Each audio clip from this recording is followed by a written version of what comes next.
Wow.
Yeah, that was that was a bit of a fail.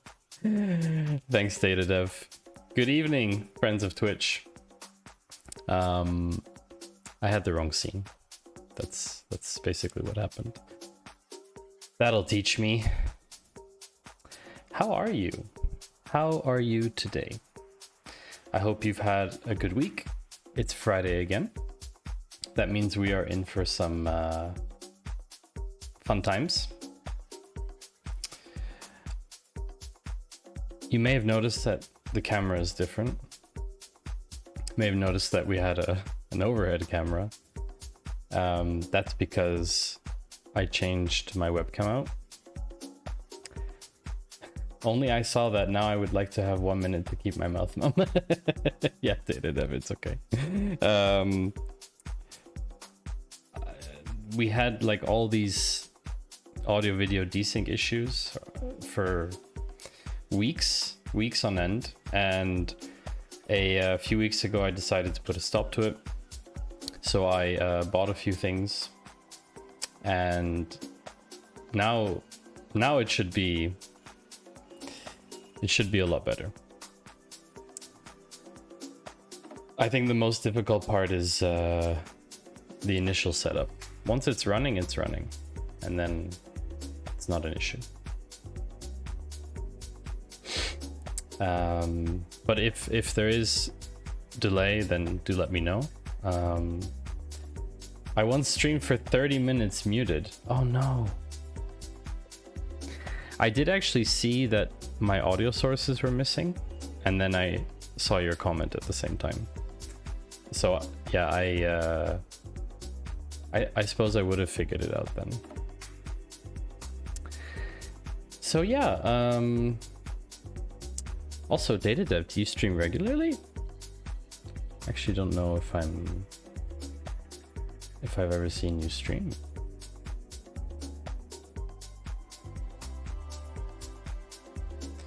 Let's check you out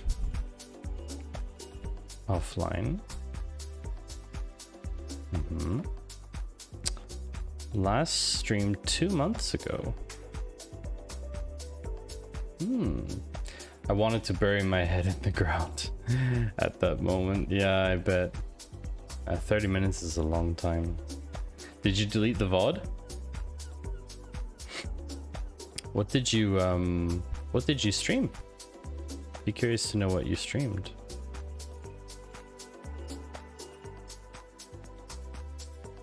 Would most definitely watch your stream. FCC. What's that? I don't know what that is. Yeah, so... free code camp. Cool. Cool. Learning stuff is always good. Yeah, so... I was away. I was in France last weekend, which is why missed Monday's stream. I only got back Monday night around must have been like 8, I guess. Yeah, probably like around 8:30. So two would have been too hectic to get a stream up. Also, I was just exhausted. So yes, France was quite nice. The COVID stuff, we were basically outside the whole time, so I wasn't too concerned about that. But I know that otherwise I would have been probably quite worried to travel at the moment with things the way they are. But I was getting lots of fresh air. No IRL stream. Our our internet was left much to be desired. Let's put it that way. I spent the better part of half an hour when we arrived at the hotel trying to even get connected. Oh yeah, let's drop. Yeah, I spent like 30 minutes trying to get connected, and it was already very difficult. I streamed Data Camp. Yes, I've done quite a bit of stuff on Data Camp. I actually quite like it. How is it versus Data Quest?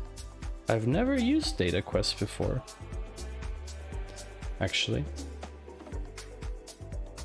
So I'm just wondering about focal distance.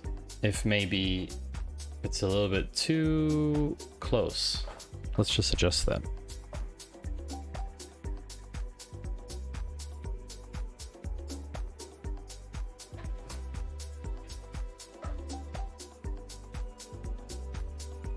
I think I did it the wrong way.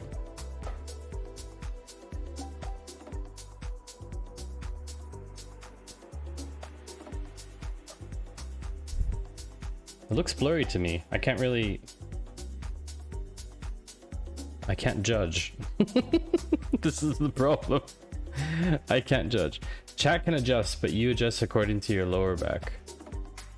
Yeah.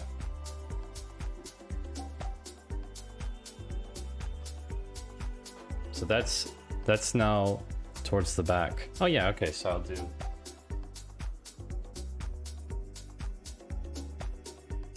we go. Something like this, I think, is better. All right. So I've never used Data Quest, so I don't know if it's very good. Hey Yoast, alphabetically, Data Camp sorts first. So technically it's better. It's at least first. And And hello, Coding Garden fan, by the way. I'm sorry I didn't welcome you. I skipped over your drop.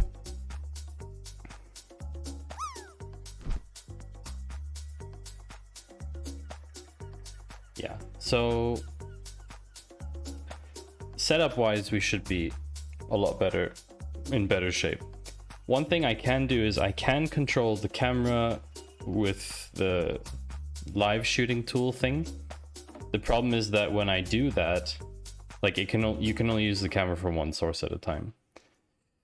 So the tricky thing is that I have to like change the source and then do that, and it's just a bit of a mess. So yeah, but I mean, setup wise, we should be a lot better than before.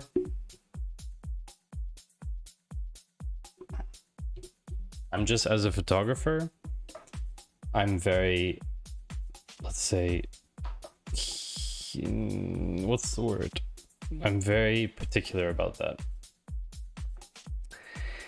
So yeah, I'm getting like 3 months of free subscription of DataCamp, GitHub student subscription. So I inquired about it from you. Oh, that's good. I know, I like DataCamp. I really do. I think it has really nice content. And I think the thing is that the quality of the content on there tends to be a little bit higher than you find elsewhere, in my opinion. It's just my opinion. Hello, TD.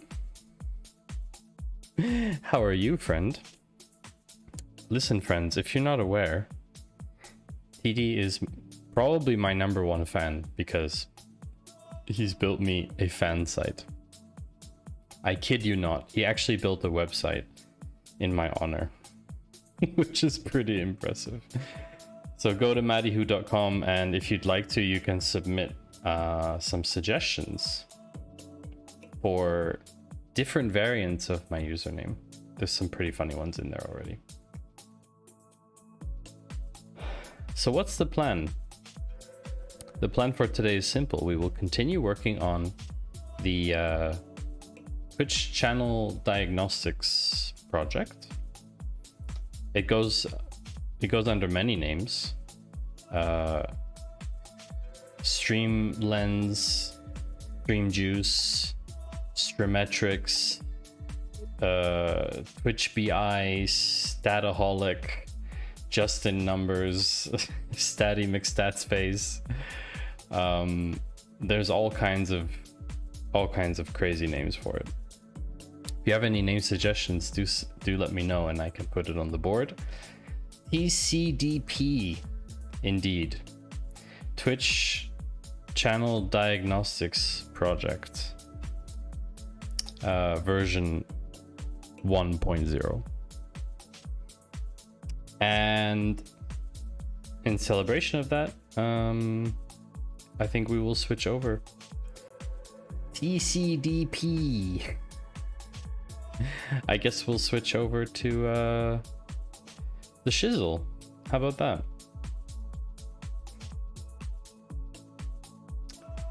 Try not to have a copyrighted name, but pretty close enough. Yeah, I mean, that's the question. Like, what's actually copyrighted and what isn't? This is the thing, right? Some of them, like, I'm convinced that a lot of the names, even if you have Twitch in the name, I still think you can probably get away with it if it's free. So, interesting discussion that I had on Wednesday.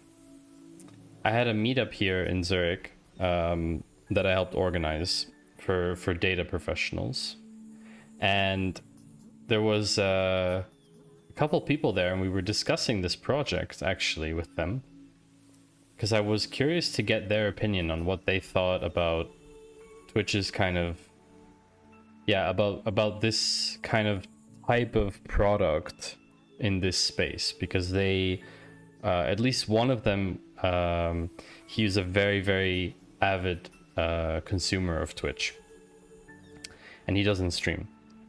So I said, well, as a streamer, we don't really have any real-time analytics tools, And he said, really? That's kind of surprising. Like, he would have thought that Twitch would have provided that by now.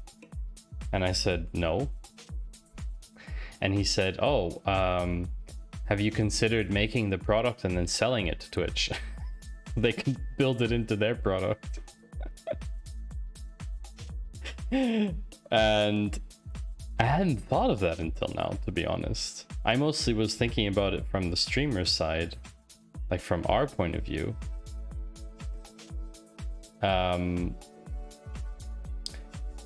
And yeah, it just, I hadn't really considered the sort of business side of it. You know, I'd mostly just considered the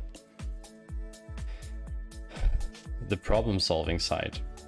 I mean, it's definitely a problem for me. I don't know if other people have this problem, but it's a problem I'm trying to solve. So Rockstar had to rename his Twitch to TikTok because of a letter. Aha.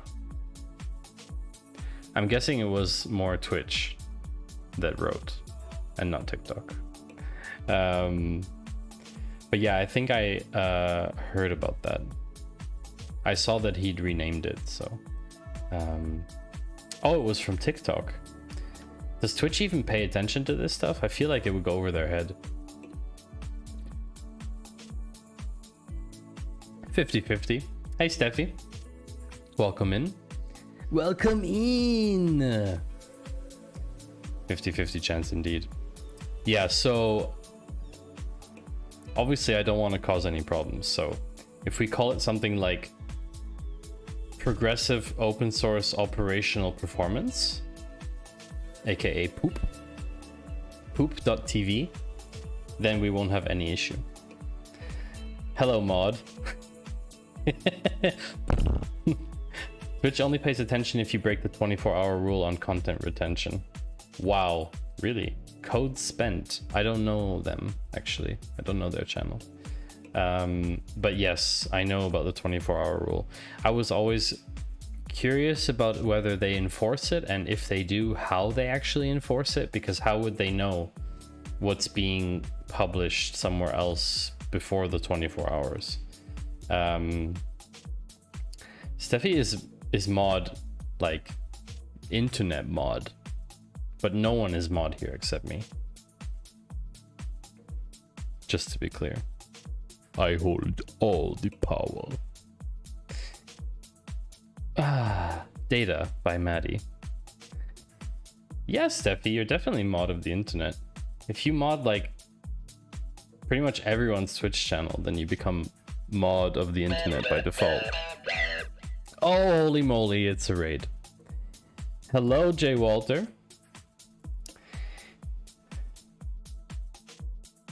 Look, there's no audio video desync stuff. Magic. Absolute epic raid. Thank you, my friend, for the raid. Also, if you're not familiar with Jay Walter, he has written a new version of the drop game. I kid you not. Like, we all just used this browser source thing. Hi, Ian. thanks for tooting on stream. Jay Walter doesn't use the browser source from Pixel Plush. He actually just wrote his own in a physics engine. And that's, for me, that's badass. That's super badass. Looking sharp. Thank you, Jay Walter. Appreciate it. Trying to get rid of my audio video sync issues so I can just stream, focus on streaming and not focus on the technical setup. And of course, Ian had to let one rip. Yeah. Maybe we should call it like, we should call this product like Ian's rip party. I don't, ERP. IRP. Makes me want to go get a DSLR, my poor wallet. You know, I had it already. I didn't buy it. Like, let's be honest, like what I earn from Twitch is for snacks, as I've said before. So I've had the DSLR for years now because I'm an amateur photographer, or a hobby. I don't know what you want to call it. I like to take photos in my spare time. So, you know, it was lying around because, you know, when I'm here, the camera's in the bag, so I might as well just put it there. I had to set it up in a way that I could take it down when I want to use it. That's the most difficult part, I think. Ian, you just can't help it. Just can't help letting them rip. You have one too, but it does not have continuous power. Yeah, so I had to buy that. And the research that I did led me to the following conclusion. I have a Canon. Oh, I'll have to update my Twitch thingies. I have to make myself a note. The about panel. Let me just make a note here. Where is that? Twitch about panel DSLR. Yeah, so I did research about the continuous power thing because I looked it up here on this store, electronic store, and it was like 160, 170 bucks for power, continuous power to the camera. And I mean, come on, I paid 1,000 for this body like 6 years ago. It seemed just absurdly expensive to me. And then actually Dr. Dynamite was the one who said, well, you can just get one of those cheapo ones from Amazon. If you don't know who Dr. Dynamite is, then do I still have... Oh no, I don't have the button anymore. Oh, I wanted to do a shout out. I'll wait till he shows up if he does. I got one of those cheapo ones from Amazon for like 30 bucks that has 2 USB plugs, and I just use a USB plug into the wall. Problem solved. So it's worth looking into that, Jay Walter, if you want to use it. You should be able to pick one up from Amazon for relatively cheap. I can send you the link if you message me on Discord. I can send you the one. And by the way, yeah, do join our Discord community if you're interested in keeping up with all these amazing people here in chat. Definitely join the community. I mean, I am part of the stream team, so I have to represent by, you know, pushing the community.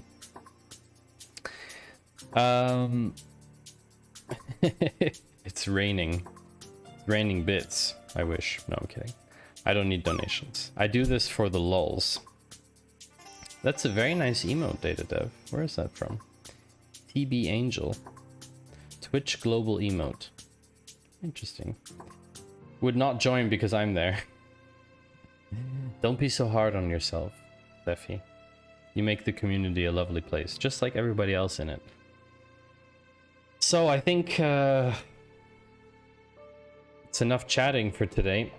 We should probably get to doing some coding. Otherwise someone might come in with some snarky remark about, you know, there's no coding here, why aren't you in just chatting or something. So, I just can't get comfy today. A free emote from Twitch. Switch to just chatting. No, I'm not switching. We should code, but we need to run through things because it's been a week and I don't really remember what happened. So I think let's have a little review. Okay. This is the objective. Real-time overview of what's happening on your stream in an easy way. Easy to digest way. Like good cereal. Just wanna keep eating it. Maybe we should call it cereal bot. Anyway, yeah, what else is addictive besides drugs? What could be addictive, which is like a good name for it as well. If we take away like the streaming component, if we just have like a name that it says like the tool is so good that you're addicted to it, so you become like more addicted to streaming or something. Anyway, so the idea is to have this thing that runs locally. And I don't know a lot about development stuff, So basically, this is the plan. We have to get data from every few seconds, and some of the things we can get by listening to Event Hub, but some things we need to go get ourselves. We store the data in the database, we do analytics, basically run SQL queries, I guess. That's the way that I imagine it. And then we output that result from the SQL queries into the browser. This is all the data sources we can use. Hey, Mary Jo, thanks for the follow. I appreciate it. These are all the data sources we can use. Ads is out. We can't get that. I wanted ads, but can't. But we can get everything else. For the moment, viewers and chatters and actual content from chat, so this stuff here, these three are going to need to come from TMI, from Twitch's API, but they are being added to Tau. So there's potential, let's say. There's potential. Select star from Mary Jo, where thought you are welcome. I see that you're a SQL nerd like myself. That's wonderful. I think it's a very useful language. Anyway, if anyone has feature ideas, if you think of something that you'd like to see in here, then feel free, and I'm gonna slap it in the Miro board. I'm just gonna put it right on here, along with all the other stuff. For the moment, the key sort of features that I'm going to be developing towards are a kind of health indicator of some kind, a sort of list of major contributing activities, and a thing about which users are key in chat. Need more Rick and Morty. Yes. Yeah, I actually have to catch up on the 5th season. I haven't watched any of the new episodes. Normally I would watch them as soon as they come out, but I've been kind of waiting so I can binge them in one go because they're so short. Have you added the suggestions given to you by the Swizz meetup? Yes, I added one thing which the meetup at this, well, this friend or colleague or acquaintance, whatever you want to call him, he suggested, okay, so not only could you cluster words or phrases, but you could also do sentiment analysis. And sentiment analysis is basically looking at words and phrases, dropping all of the kind of operator words like and, or, is, etc., like joining words, taking the proper nouns out and adjectives and verbs, and passing them through a dictionary to determine if the message is fundamentally negative, neutral, or positive. Oh, you as well, Mary Jo. That's really cool. I didn't know anyone else was doing that. I can't remember if they've already finished the 5th season. I have to take a look. You had me at select. I guess that's why a lot of people are here, is for the sequel. And don't be afraid, we will definitely be writing some SQL today. I hope we'll be writing SQL today. We already wrote some last time. I mean, nothing amazing, nothing super fancy, but we have it. So anyhow, yeah, so sentiment analysis could be a very, very interesting thing, because I do believe that Twitch is a positive place and that, you know, the messages are fundamentally positive. But it could be interesting to kind of group what types of positive messages are coming through, because you could obviously break down the positivity into like a scale of positivity. Ooh, bouncy screen toy thingy.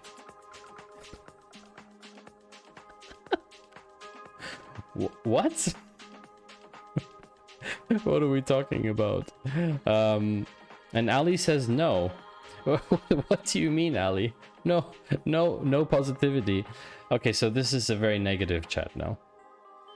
Ah, the emote went bouncing across the street. Yeah, they do that. They go bouncy. They do bouncy bouncies. they get like kind of launched. I don't know what they call it. There's something I have in the background that like pops them.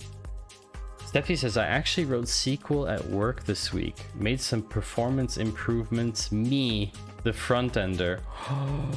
Wow. Hey, I landed. That's cool. I didn't think I was gonna land. Ali just likes being opposite. That's okay. I mean, it was the first thing you said. It was no. So I thought you were responding to something. But I know you, so it's okay, you know? If it was like a fresh chatter who'd never been here before and their first message was no, I might have gotten a little bit more upset. It's possible. Anyway, so what did we achieve last time? Well, what I was trying to do was take the information that I got from the API. Okay, so wait, let's go back a step. From a design point of view, what happens is we've got Tau running in a Docker container.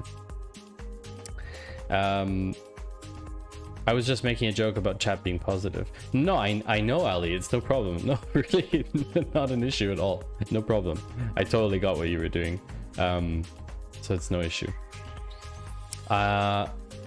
So what I was trying to do, so I have Tau running, and Tau is this unification thing. I should probably have a command for it. But basically, Tau is a product developed by Finite Singularity and a couple other people, among them Jay Walter, who want to unify the Twitch APIs into one endpoint, like a relay proxy, so that you can just use that one endpoint in your application. And that was exactly the thing I needed for this project. It was literally the thing. So what I did was I cloned the Tau container locally into here, into this Tau folder. And then sorry, itchy nose. Then I took a very simple Node.js container, booted that up, and used Axios to create a API request to the local host, basically Tau's instance of the API. So essentially, if I go to localhost 8000, this is, oh sorry, it's in light mode. Excuse me. Now it's in dark mode. And you see we have all the events here. So this is the stuff that comes through in the WebSocket. And there's a couple other things that come through the WebSocket, but again, there's a few things that don't, and that's okay. It's not a problem. But because I don't really have development experience, 90 million lumens, exactly. That is, light mode is officially 90 million lumens.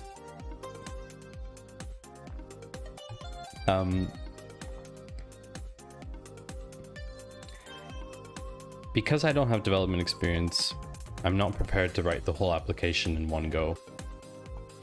I think even someone with development experience probably wouldn't do that. So essentially what we've done is sort of just feature gated it into one thing. Basically do that one thing end to end. So really the whole process.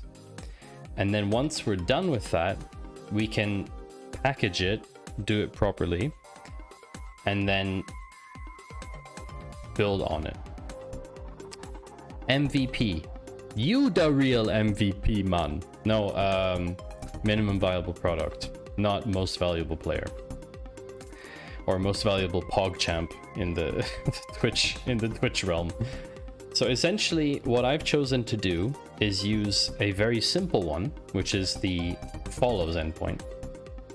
So if I go to here, if I go to /API, oops. If I go to /API users /follows, etc. This one. This is the data I'm getting, right? We can see here that Mary Jo, you were the last follow. And there's a from ID, a to ID. The to ID will always be the same because I've used it as a parameter here. I have a timestamp and I have a from login, that's the user, and I have their ID as well.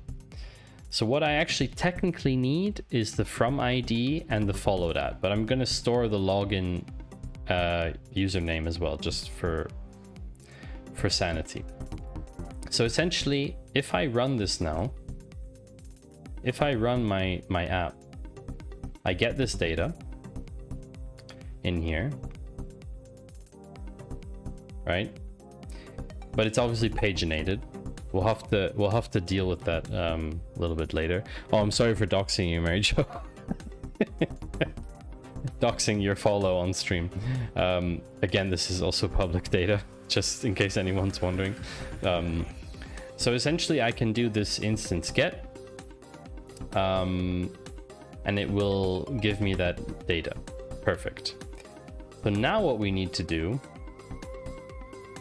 is, first of all, we're going to comment this out because that's fine.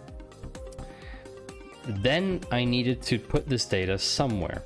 So I created a Postgres database. Tau already ships with a Postgres database called Postgres, but I didn't want to put my data in the same database. Reason being that what could happen is that Tau is currently utilizing that Postgres database for something at the time that we're trying to write into Postgres, and that would not work. So essentially what I've done is created a new database connection, if you will. And then I created a new table. That table has, it's called user followers. From ID, from login, followed at. Those are the three pieces of, those are the three pieces of information that I need. That was my create query. Now I have this select query. So this is going to be my write data query. So instead of having select star from user followers, I'm going to want to insert data into Postgres. And this is the part that I think is the most complicated, because I basically get these as, this is a, how do you call this? This is an object? No, it's JSON, right? What format is this? These are JSON objects, right? Must be. Each follow data is like key value pairs. And what I need to do is take each key value pair and parse it so that I only write the from ID and the from login and the followed at. I don't need the other stuff. Looks like JSON. JSON! So what I would like to do is basically get one of these and see if that works. What I've also done is I've actually booted up DataGrip so that I can use DataGrip to check whether I wrote the stuff in correctly, because writing the select statements in Node.js is a bit of a pain in the butt. So I elected to do it this way. And as you can see, the database is empty right now. It's just this user followers. You see there's nothing in it. And I'm more familiar with writing SQL here in DataGrip than I am writing it here and executing it. So yeah, everyone go ahead and let's drop for a bit and see what happens. So I'm gonna try and have a go at selecting the data first. So what happens up here? We do an instance get. This gives us a data object, PG object. This variable is now declared as a variable, but I was reading something about let, or where is this?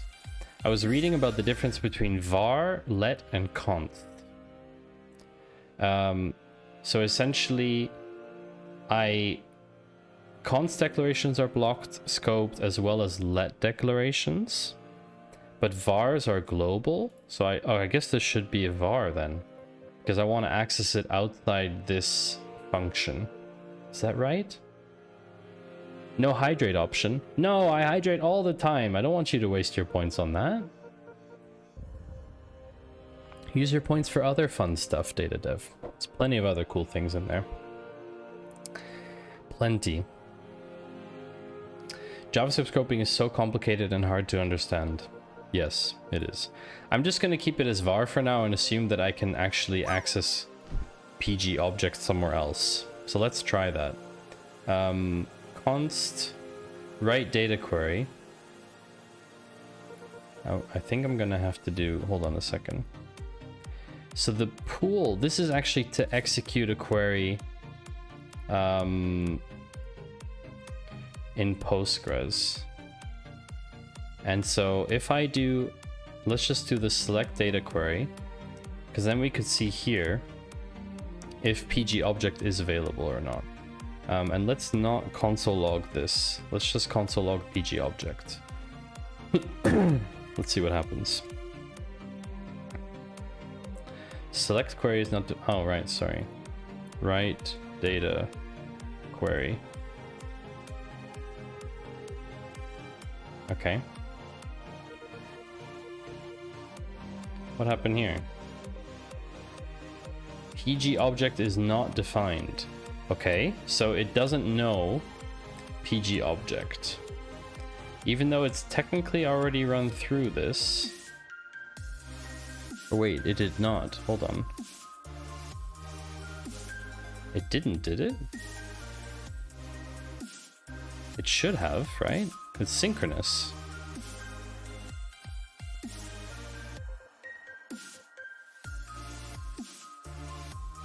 $58. I didn't even run it because it doesn't know what it is. Especially when there are lambdas everywhere. Oh, yeah.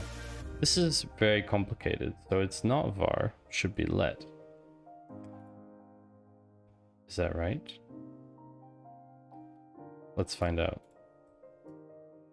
No. But what if I make it... What if I make it a const? Then what? Okay. No. So it doesn't make a difference. It still doesn't know what it is. So I have to put this into one function or what? This instance get, I could wrap this in a function and then call that function first down here. Is that right? Would that make sense? I think that makes sense. Maybe. Let's try, I guess. Nothing to lose at this point. So let's see. I need to go down one font size. I'm sorry, chat. I hope you can still read it okay. Also, super chill music. So how do we wrap this in a function? Let's call this...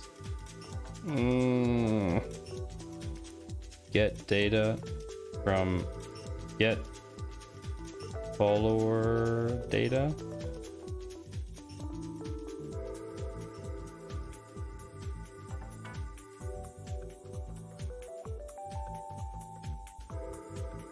Okay. Does this work that way? I don't know if this works. We have to try. I'm not very good at developing.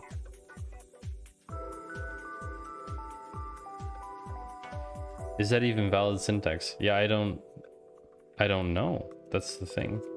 I'm just trying to define the function so that I can use it further down. So I'm gonna just comment this out for a sec. Not defined, okay. So if we do, hold on a second.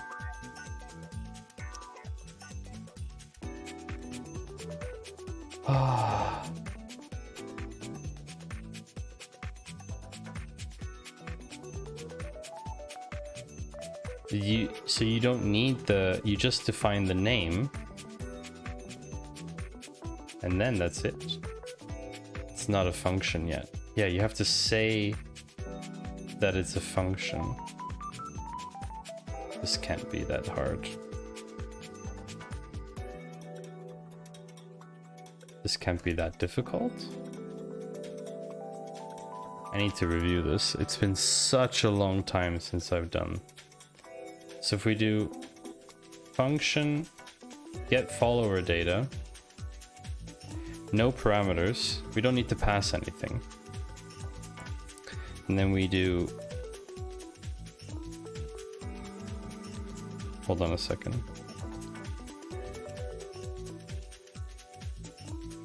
Okay.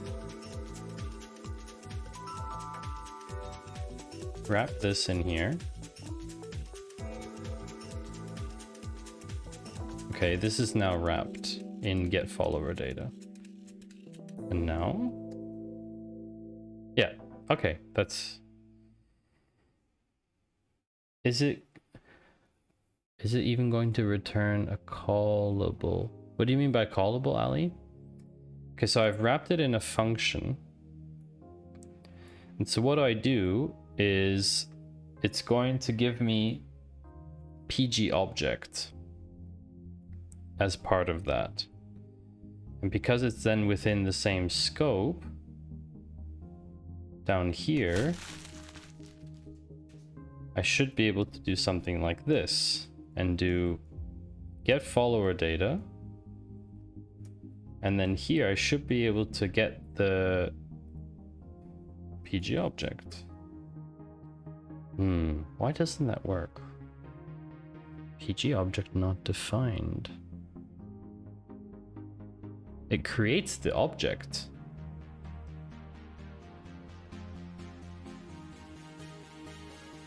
Thanks for throwing a paper ball at me, Ian. Ah, a function that you can call. Yeah?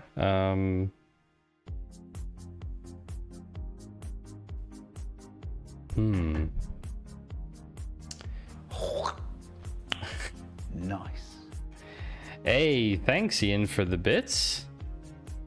We can do a little funky drop there with chaos bits. Oh, I got hit.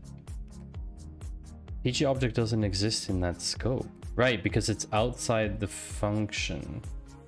Oh, how does this, how would I do this?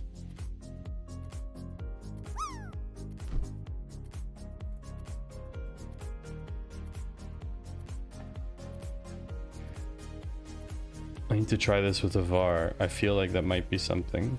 No, it's not. PG object not defined.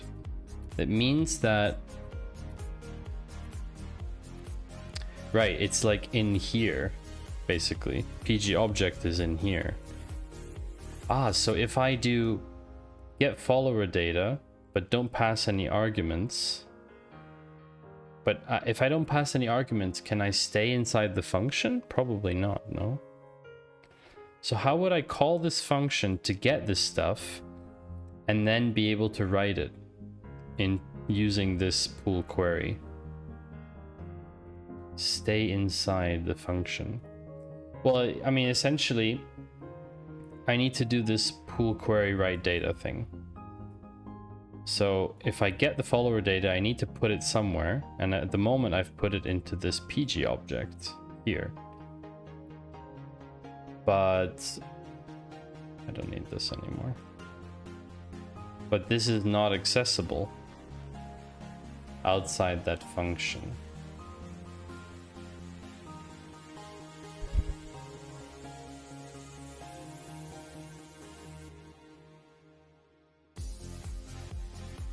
This is very confusing.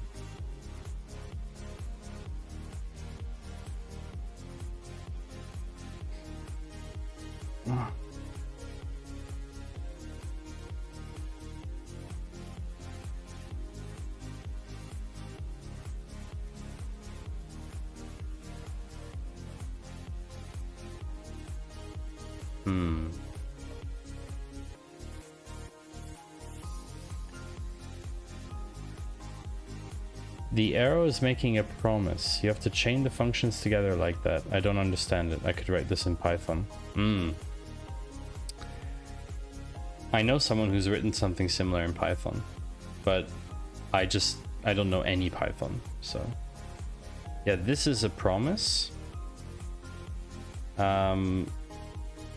Because this is within this instance, but that I need to chain them together in one function. So this is like function get follower data. And then I would need to write another one which does this, pool query. So if I called, let's do something silly. Okay, so let's go down here. So let's assume we have a function that's called function is, I don't know, get follower data. Doesn't matter for the name for the moment. Instance get blah, blah, blah. And then, so then if it's here at this point, after the for loop, we could go and do this pool query stuff. In theory, because this stuff's already been defined. So if I do console log pg object here,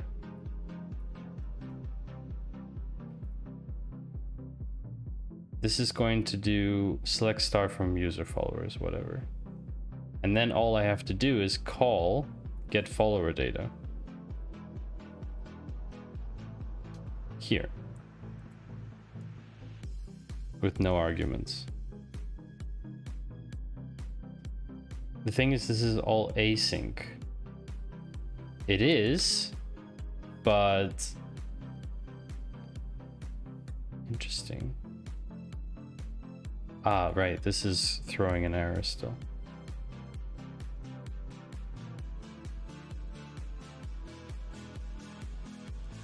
Called end on pool more than once. Ah, interesting. Okay, hold on a second.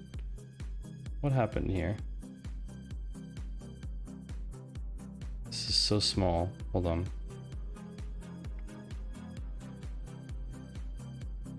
So it got the follow data, and then it went to write the query. What's called end on pool more than once? I don't know what that means. Unhandled promise rejection. Ah, because this is an, that's what you were saying about the async function. Get follower data also calls end.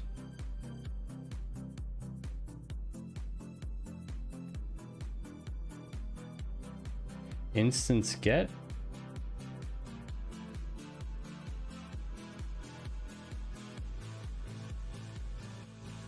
But hold on a second. Maybe this needs to be outside. This needs to be here?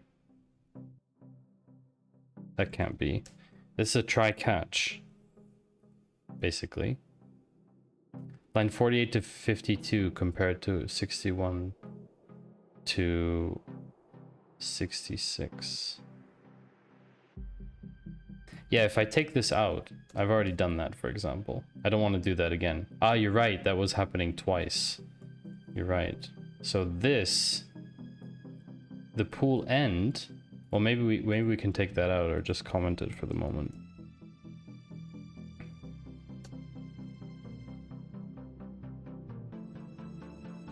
And there's no end now. That's the problem. There's no end. We need to definitely stop it from doing stuff. So it should...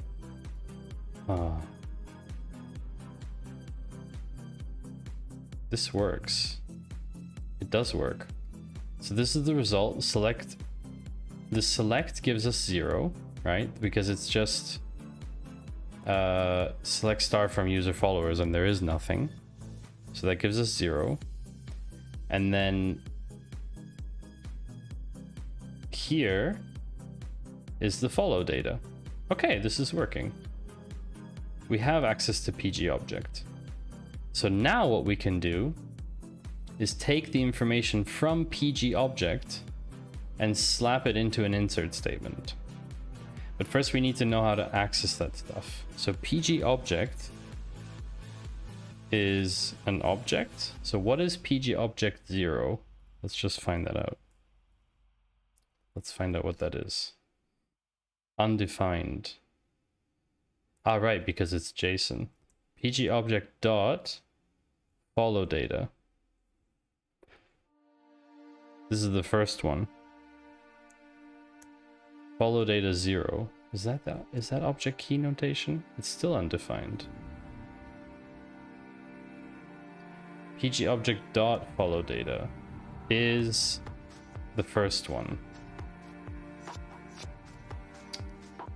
So what I should do is in the for loop, actually,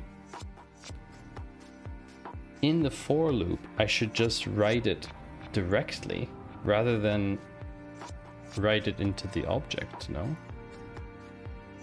I should make a pool query. I should make a pool query here, like this. And then this pool end at the end. Just here.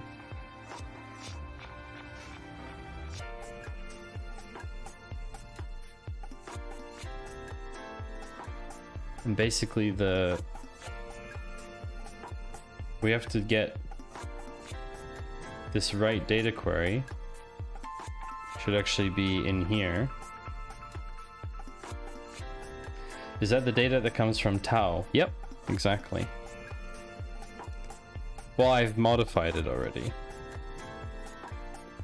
Let's call this write followers. So we do write followers, and then this is select blah blah blah, and instead of select it's going to be, let's just look up the right syntax.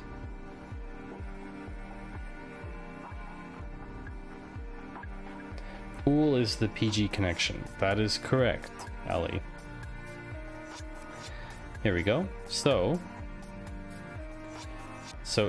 specify both the column names and values into, or specify just the table name and then the values. So we'll do it the second way, because insert into, oops, I need that table name. Insert into user followers, values, hold on a second here. This might be a bit tricky. How do I access each of these?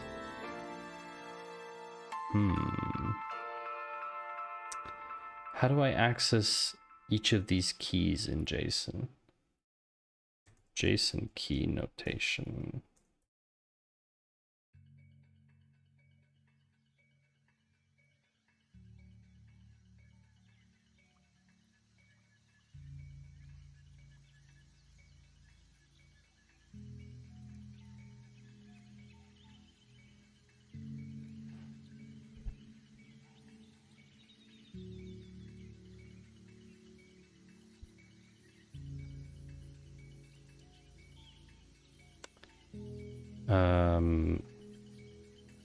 It's just a JavaScript array. It's not even, oh, it's not JSON.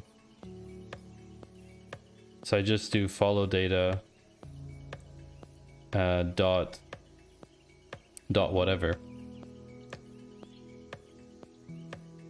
JSON is just JavaScript. Well, yeah. It's a JavaScript object notation. Values. So if I do PG object dot, will it know this here? That's the question. In this syntax with the backticks, I'm not sure. Hold on a second.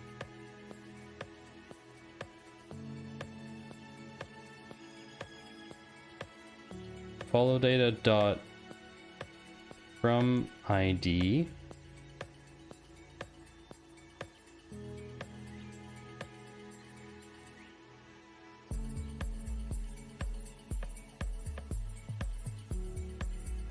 And then this is what I mean about writing SQL in JavaScript, about how messy that is.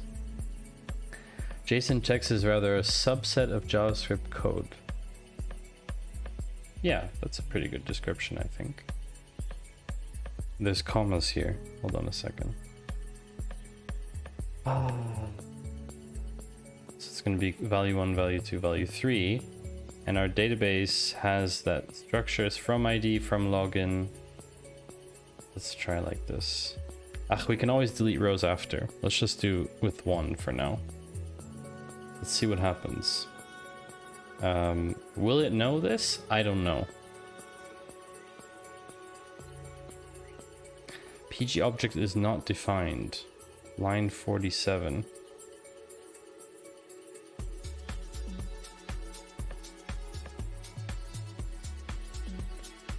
Okay. Maybe it is just like this then. Seems suspicious, but it might work. Okay.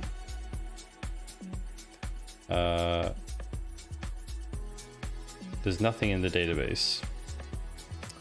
Case sensitivity, capital O. Ah! Good spot, my friend. Good spot.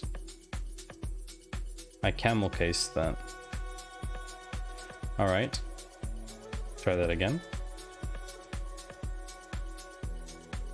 Oh! Oh! It worked. It worked. Oh my god, what? Okay. Let's delete these. So if we do this plus PG object, thank you, Ali. That was very helpful. I hadn't spotted that. Spotted that. We need the from login, and we need commas in between. How tedious.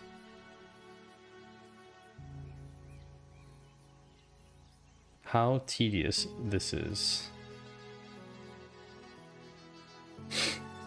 There must be a better way to do this. I guess there is, but I don't know it. This is the problem. But this is the hacky way, and then someone can look at this code once it's on GitHub, and they can look at it and they can suggest a way to do it better. I think I'm okay with that. PG object dot follow data dot followed at. Okay. So now, okay, again, there's nothing in here. Let this run. Oh, followed at is not a function.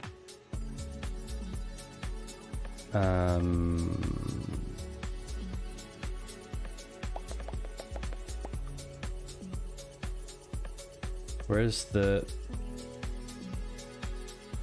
There's a plus here missing. There we go. Let's check. So there's nothing in there.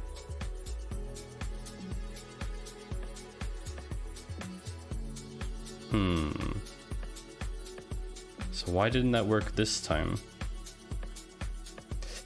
What library are you using for the DB connection? This is just asking for someone to name themselves Bobby Tables. Yeah, I'm not doing any input sanitization because I know that Twitch can't give me that data via API. The DB connection is it's just called PG. It's just an npm package. if that's what you wanted to know. But yeah, massive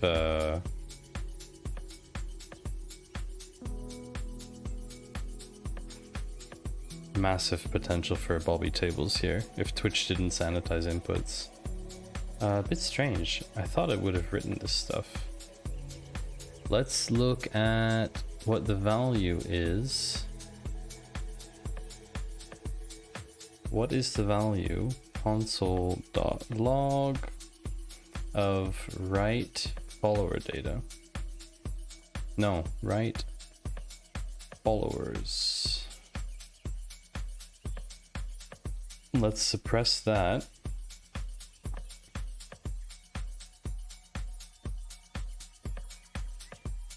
Oh. Syntax error. Severity. Why is that? Because followed at is a timestamp. And oh, I know why. Because followed at is a timestamp. And you want to bet that this is not timestamp. I think this is like timestamp Z or something. Ooh, Ian. That looks like you might land. Oh no, maybe not. Oh no! Ooh. Sorry. But mine was also terrible. Terrible. What about you, Ali? I think, Ali, you're gonna be off in the corner there somewhere. Data dev, I think, is following you. Yep.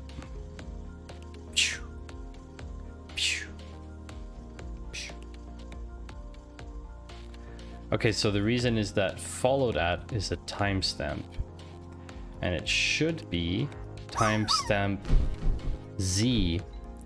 Hello, Surly. Ali, you're reading the PG docs. That was not slow, was it, Surly? Obviously, also your bots were still in my chat from last time. It was kind of funny. Welcome in, my friend. Welcome in. I think it should be timestamp Z. It doesn't exist. Timestamp zone? No. Postgres has a timestamp with time zone. This is very strange. Yeah, that wasn't slow. They stay as long as they're running on my Raspberry Pi. Definitely rigged. Postgres timestamp notation. Am I getting this wrong? I need them to command to leave when the show is over. Load the plane. Dropping in 2 minutes. Because this here, this followed at, should be a timestamp.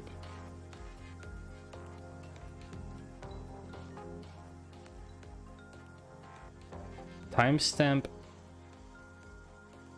without time zone, timestamp with time zone.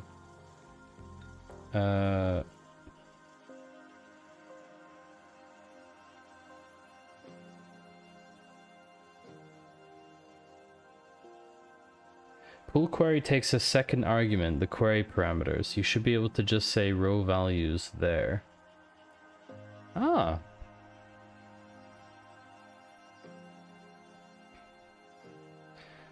So you can do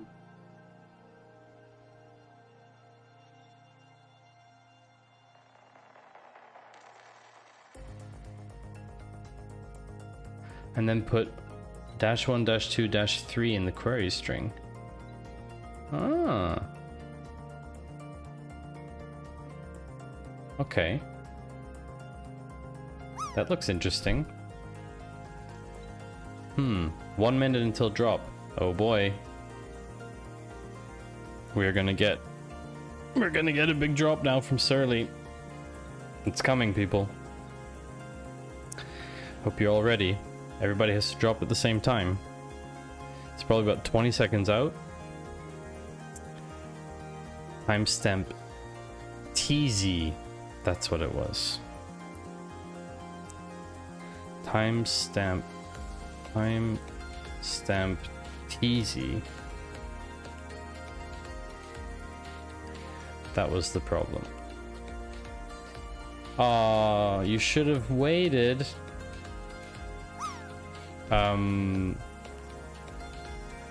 Insert int followers values 1, 2, 3. Okay, hold on a second. We're about to drop, so let's go. See if we can all drop at the same time.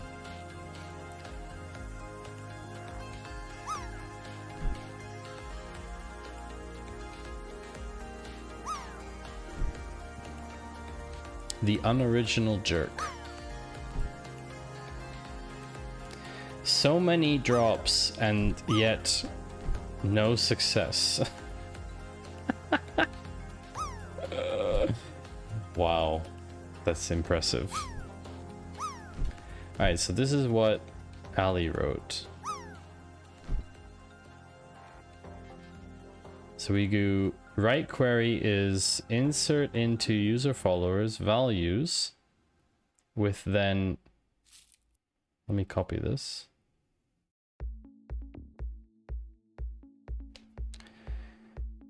And so instead of doing this stuff, you're saying we just do $1, $2, $3. Do we need commas in between? Or will it automatically know what to do with it? Yeah, I'll fix your into, don't worry. Oh, we loaded the plane again for another one. Okay. So we need the commas there. Okay. I'm just too lazy to read documentation. Pro developer move. So we do that, and then we do the pool query with row values. Really? That's cool. Okay. Let's see how that works. Pool query with this row.values. But how does it know? How does it know? How does it know that it's coming from PG object? That's what I'm wondering. You pass PG object here. You pass them here. PG object dot follow data dot from ID, comma PG object dot follow data. That makes sense. Ah, it's going to be PG object dot follow data dot values.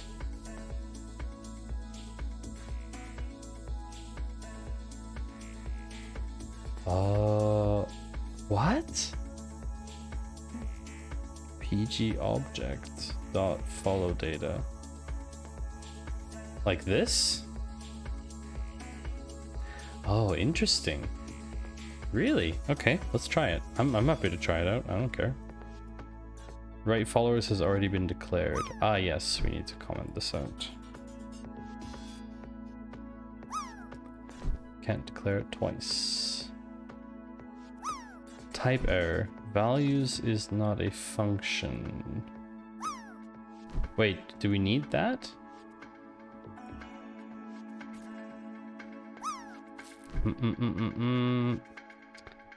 This is very strange.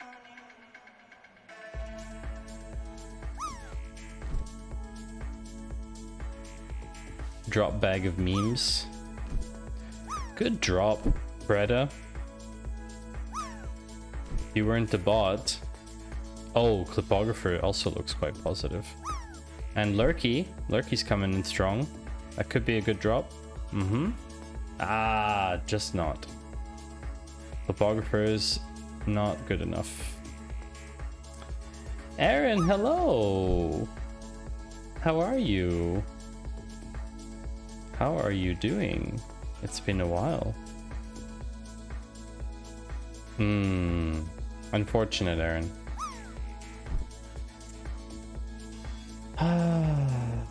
I don't know. I would have thought that you could do row values and then pg object dot follow data dot whatever it was from ID, for example. That's my thinking. Insert into user followers row values is not a function.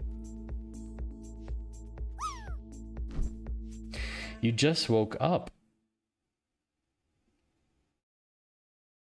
What time is it for you, Aaron? Also, well, good morning. Row isn't defined.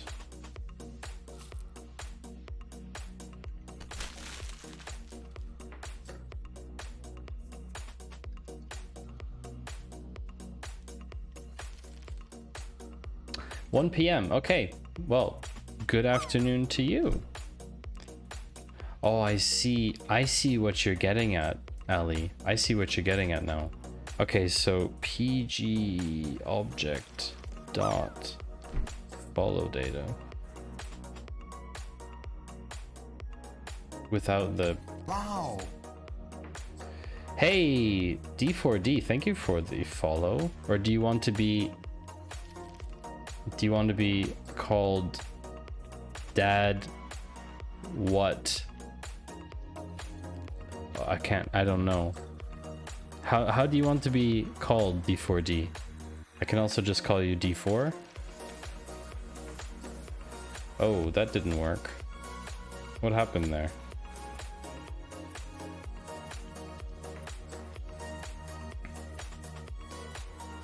Okay. A query must have either a text or a name.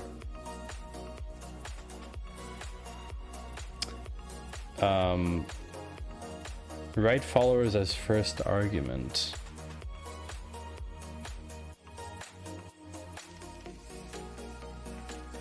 Oh, I'm actually console logging that thing, which doesn't make a lot of sense. But still, like, where are the values coming from? I haven't specified the query string.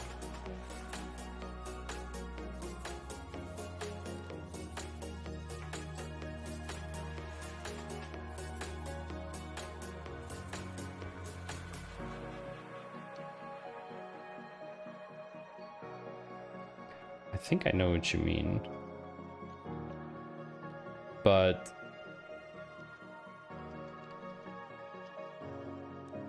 not instead. You need both.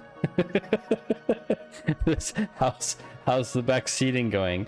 Hello, we have a tick in chat, ladies and gentlemen, boys and girls. Everyone, behave yourselves. We have a verified partner in chat. Hello, White Panther. How are you doing? How's your break? Are you excited to come back to streaming? 7 days to go, I believe. Pool query write followers. So you do write followers. Yeah. But, how can it be a comma? PG object dot follow data. How can that be? Break is good. I have 13 viewings on my house tomorrow. I'm a little stressed. That is a lot. That is a lot of viewings. Have you been telling people that a Twitch partnered streamer has lived in the house? Because that probably drives the value up. Oh, values must be an array.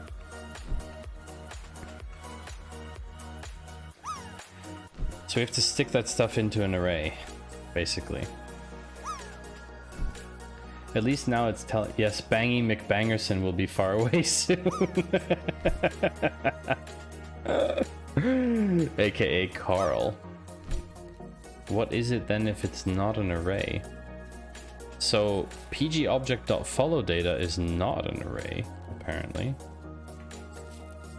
PG object, it's an object. PG, hold on, let's console log it and then we'll know. console log pg object dot follow data, I believe is not an array. I believe it is. Hello. It's individual objects. No? That's not an array. Maybe that was the issue, that we didn't put them into an array. We could put them into an array.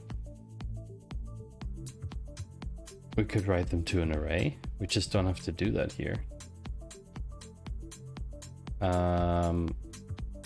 Console log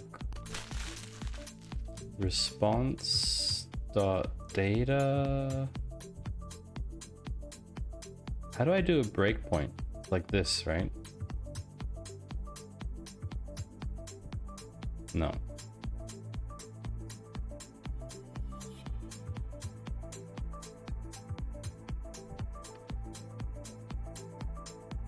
Okay, I need to clear this because I don't understand where I've started.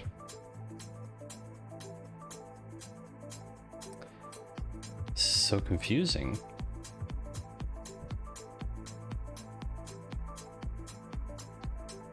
How come that didn't... Oh, right, hold on. Unverified breakpoint.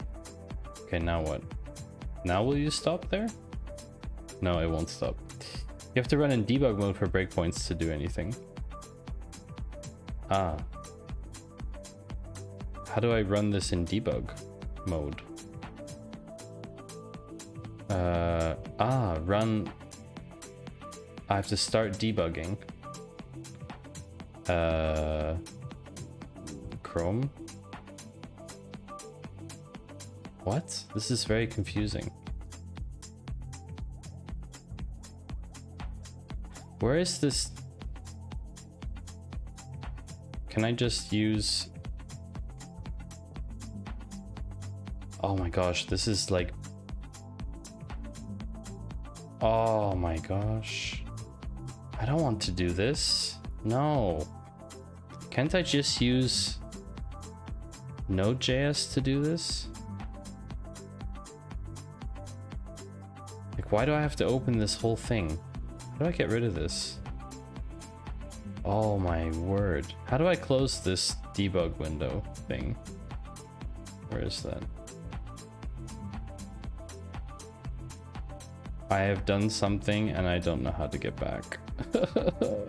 Why is this so difficult? Oh.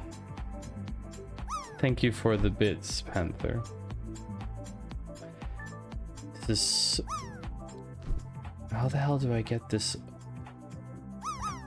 I don't want this silly, crappy debug thing here anymore. There, okay. Get rid of the breakpoint. Fine. Okay, terminal. View. Terminal. Okay, this is all I want is this. I don't need it. Okay. So these are not, this is not an array. This was an array of objects. And we split it. We split it. So what I would suggest at this point is probably... Sorry, I have to scroll chat because... Thanks, Ian. Great stream. Amazing. Thank you. I'm trying to discern real messages from drop messages. That's what's challenging, let's say. But your friends are welcome, Surly. It's not an issue.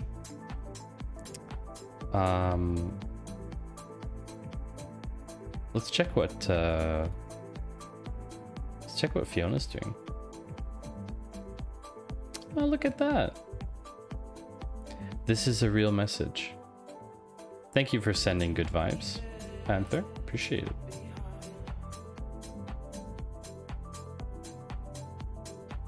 She seems to be chilling. She's eating hay. This is a fake message masquerading as a real message. Oh yes, throwing paper balls is good. Throw them at my code. Okay. So this is creating an object, a JavaScript object, where each follow data gets put in as a row. If PG object follow data is an object, it should have a values method, and that should give you the object's values as an array. Well, let's try that without doing the pool query bit yet. Let's just try that. If we do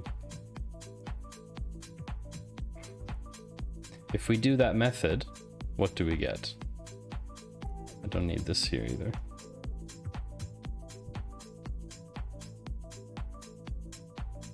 Hello? Oh. Not a function. Oh wait, you don't need the... It's just dot values? Undefined. Obviously. Wow, that was interesting.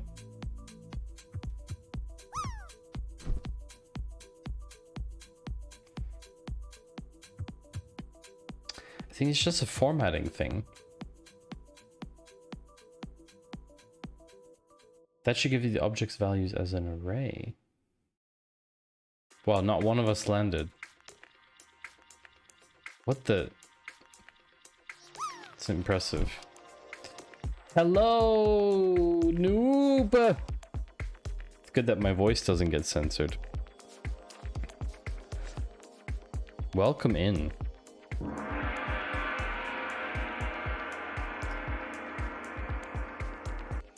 The hat-wearing legend is here.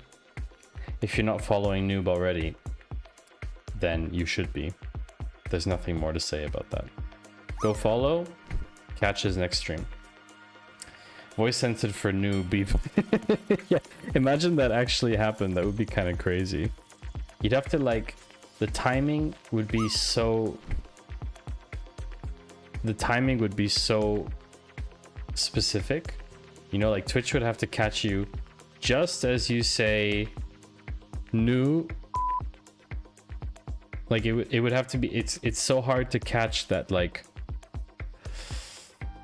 yeah, Team Claw, yo, it's hype, yo. It's a JSON object, not a JavaScript object. So we were wrong, is what you're saying, Ali. That's why it didn't work. That's why it's not working, because it's a JSON object. So if we do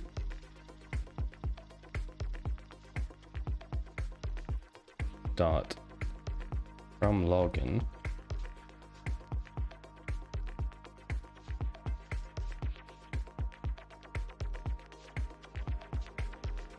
okay, this shouldn't be so hard. That's what I'm saying. Like, this should be so straightforward then. Like, you should be able to just specify the three of them, like, comma separated or something. We need a slur catching voice peep AI. That would be kind of funny, wouldn't it? So, okay. In theory, we have everything that we need. We have a write followers function. Maybe I need to look up pool query again. Hold on a second. pgnpm pool.query.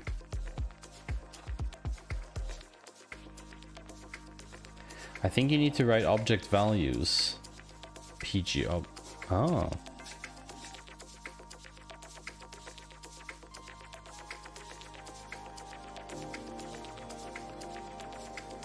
Okay. So you're saying something like, let's console log it.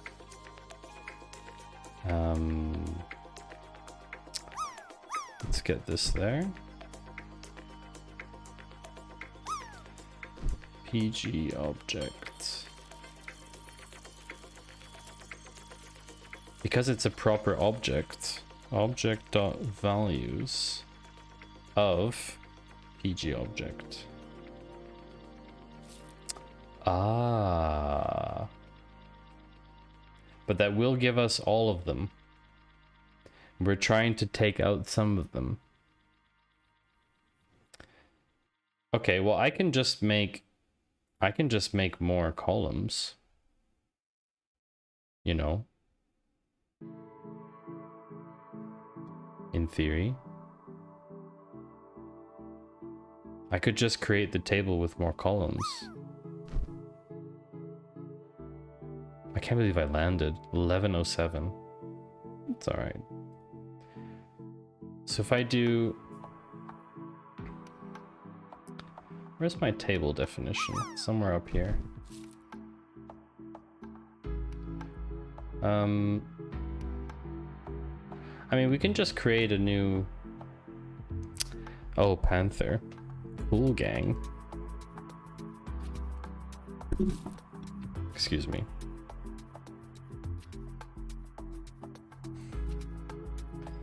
Cool gang indeed.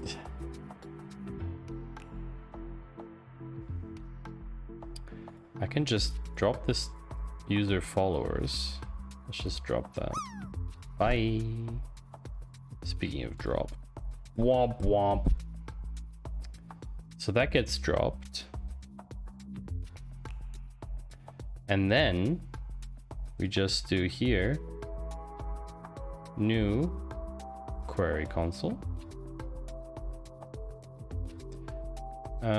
Create table user followers from ID int, from login varchar, from name varchar, to ID int, to login varchar, to name. Oh look, tab 9 is auto completing for me, and this is timestamp TZ as we discovered last time. Execute. So now we will have, ooh, Copper's Beard is gonna usurp Freda. Oh, 92. Solid. Very solid. I realize these glasses are actually a little bit dirty. Look, I'm getting both lights in my eyes. They look like eyeballs. Does it look like I'm looking at you, Chad?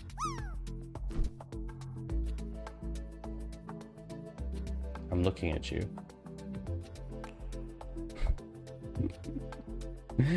Maddie, 2 cool shoes. You could submit that name, Ian, to TD's site. Yeah, where'd TD go? TD, are you still here? You hanging out? Chilling? Lurking? Maybe he went to bed. After all, it might be past his bedtime. You need a leather jacket. Shouldn't it be... Noob, I can't believe you just made a joke like that. Alright, so now we have this thing. So everything should work as expected. Right? Just trying to write data into Postgres, nothing else. Pool write.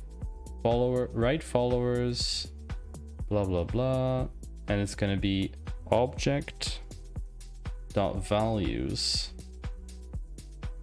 pg object.follow data. Do I have to add more? Oh yeah, I do need to add those. You're right. I do need to add the other columns. Ah, I could have just added the columns like if I only wanted 1, 2, and 7, I could have just done 1, 2, 7, right? and technically ignored the other ones. I think. We should try that actually. Because I can actually... So this is the first... Or that's the other table definition. This one. Let's drop this table again. Just because. I'm just curious if it works this way. Because I don't need the other data. It's redundant.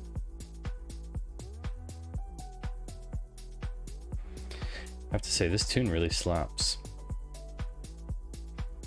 Also, has anyone noticed any audio video desync at all during the stream so far?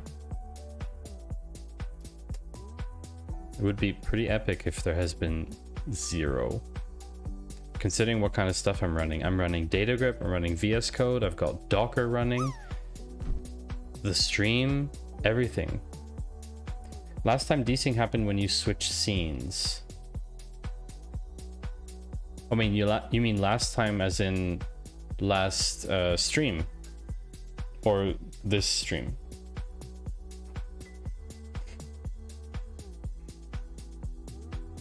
Oh, last stream. Okay, so this stream there hasn't been yet. Which is pretty epic. Hey, Panther with the biddies. Thank you so much. I appreciate that. Very much. I don't know if partners get like extra drop tables. Make tables, not war. Alright, now we have this. Yeah, she ate my glasses. Thanks for the reminder. Okay. So 127 console log. Do I need a console log? No, I do not. Let's just comment that out. Here's the test. All right, now we get to find out whether it worked. No, it did not. Let's log the error at least to see why it didn't work.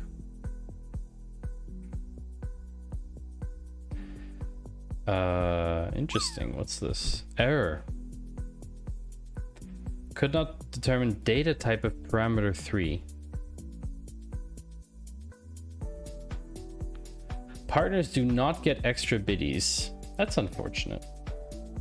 Okay, but hold on a second. This doesn't work then? Values 1 to 7? That doesn't work?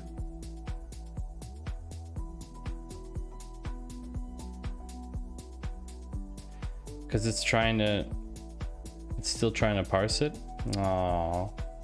Really? That's so unfortunate.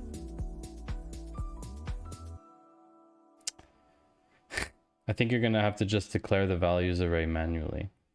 It wants to encode all the values. Well, unerhört!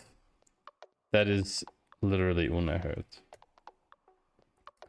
I'm just gonna put them all in the database then. I can always get more data. Like it's a little bit, there must be like a way to, how do you say?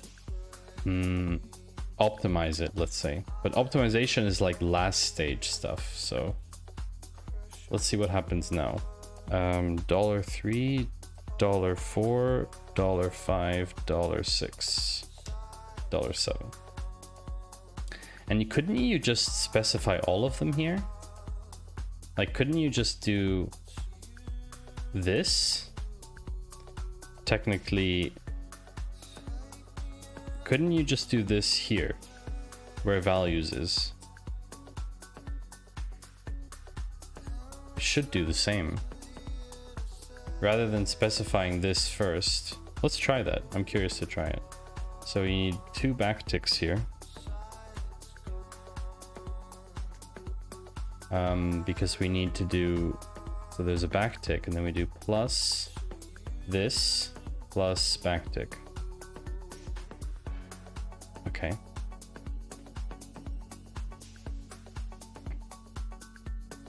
All right, let's find out what happens. Here we go. Previously on Node.js, there was an error. What was the error?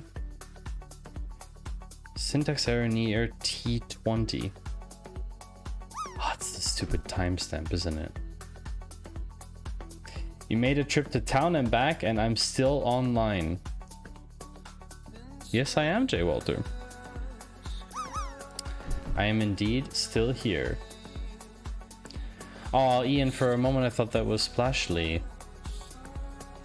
I haven't been able to catch her streams recently. Time zone difference is, ugh, awful. Ooh, data dev, that looks very promising. That looks like a very good drop. Ooh. Is it gonna beat mine? Is it gonna beat it? I don't think so. Nope, not enough. I'm sorry. Oh dear. Oh dear. This is the timestamp problem.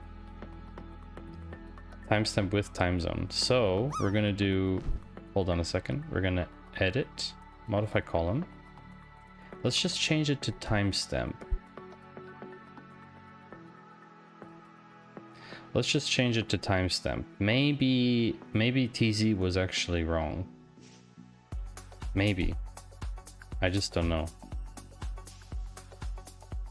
Okay, there's no data in here. Let's try this again.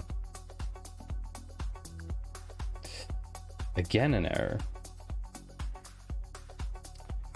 Oh. The array order is not stable. I think it's correct.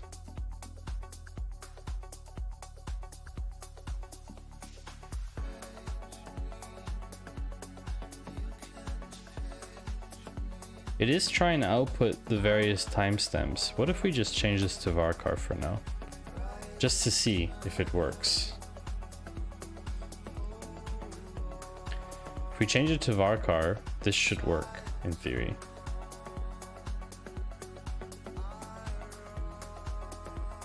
No. Why is that? Syntax error. Again. Interesting.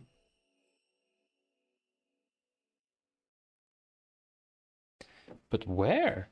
But where is the syntax error? That's the question.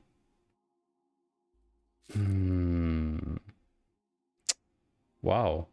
Nobody has beaten me. The JSON string is not SQL compatible. Print the raw query. Yep. Okay. Console log. Write followers. Oh yeah, we should see what comes out there, shouldn't we?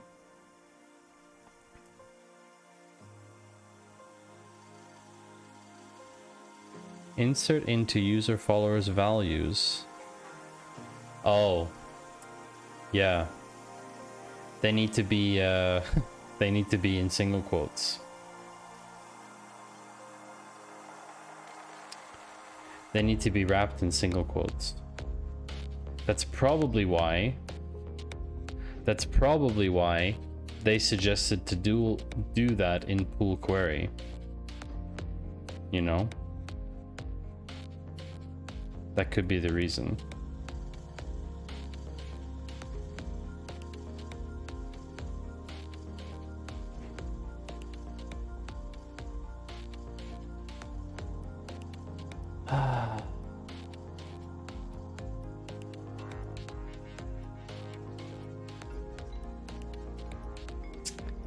This is why you use parameterized queries, so you don't have to deal with this.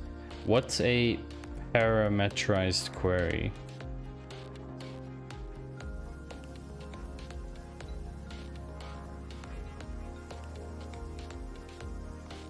Blah, blah, blah.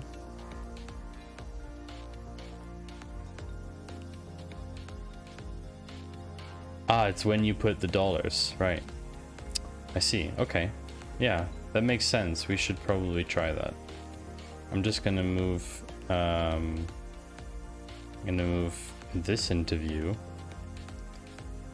Again, if anyone has any suggestions for the name, feel free. Like we have a lot of suggestions so far, but I think there could always be more.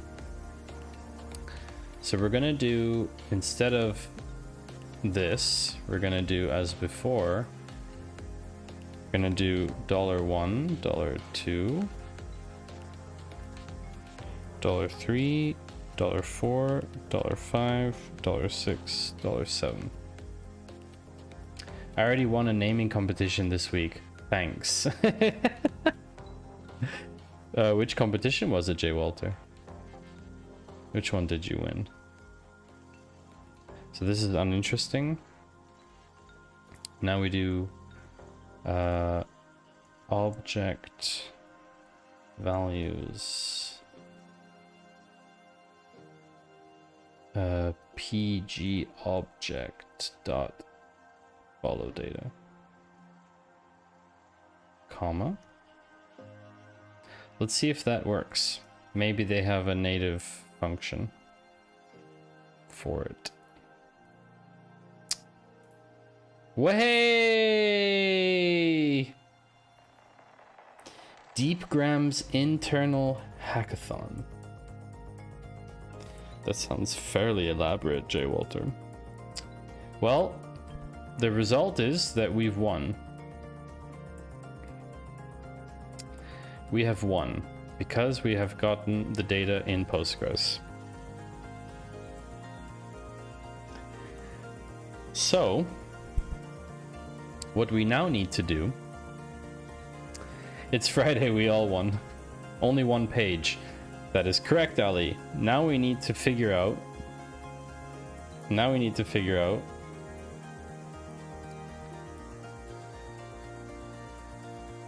Oh. For those about to hack, we salute you. Wow. Nice. Very cool. Cool shirt. Very cool shirt. So this is in here. Now we need to deal with pagination. How do we deal with pagination? Well, pagination is going to have to be somewhere up here. We need to, okay, create the table on first setup. We're gonna have to put that somewhere else. We can't put that in here. Is the timestamp correct? Yes, it is. Good. We're gonna have to put this in here. We're gonna have to have some kind of setup file that runs when you initially run to check that you have all the tables required. Something like this. Like with Tao's setup, maybe we could combine them. I don't know. What do you think, chat? Could probably combine them, right?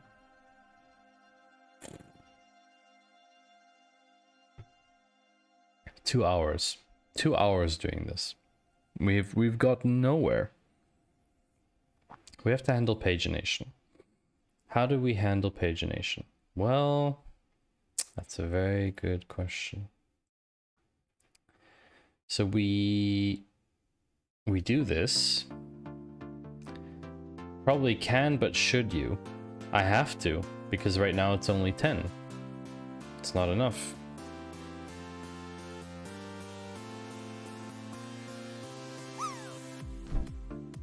It's not enough. Ian.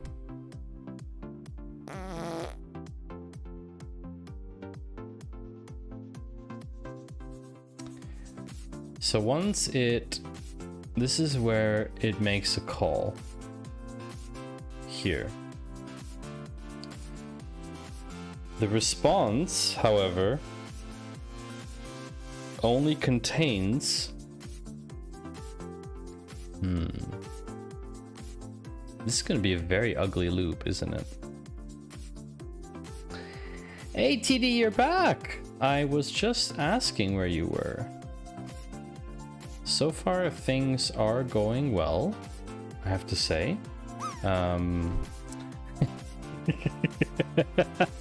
Jay Walter, did you just drop the baby bottle because TD's here? That's pretty funny.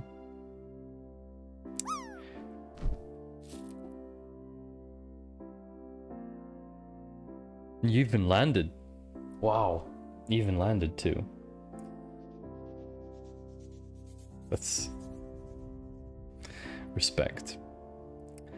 So I can handle this by saying there's a for loop for response data, and probably somewhere here, let's just make sure this works. Hold on. Let's get rid of that. Okay. So if I run this again, it's going to put the data in twice, I assume. Yep. Okay. So we have to handle that somehow. How do I trigger the other camera? That's a very good question. So far, I'd only planned for it to be on the starting screen. So let me switch to that scene. I'd only planned for it to be on this one.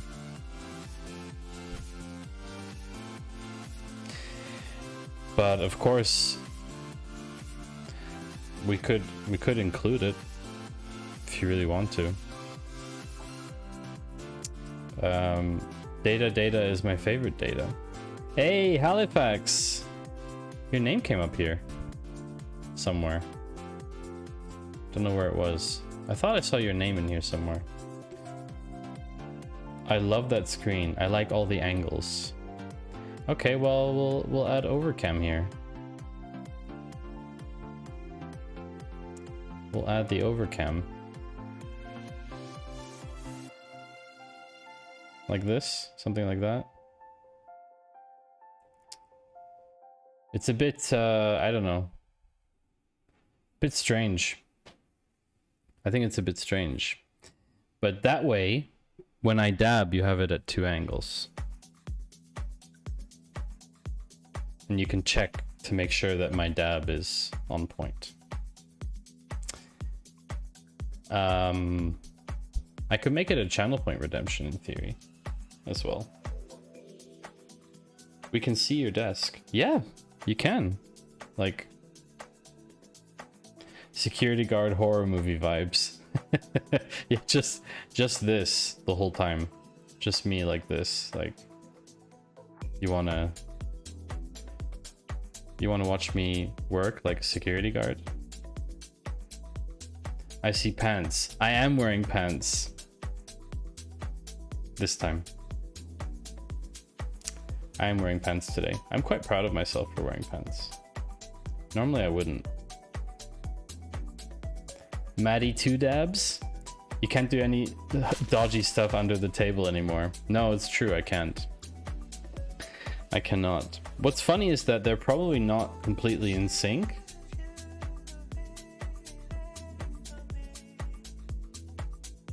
So it's like I'm dancing with myself.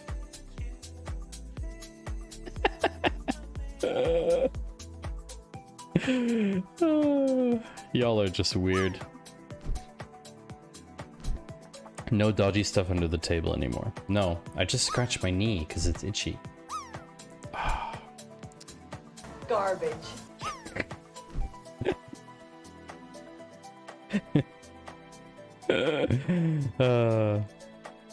I added some other ones, but I think they got deleted. Oh yeah, they did. That's so... Oh, put it side by side and flip it so you can point to yourself. Getting a text message. Yes, did someone text me? There it is. Oh my gosh, I did get texted. My mate Andy is the text. Okay.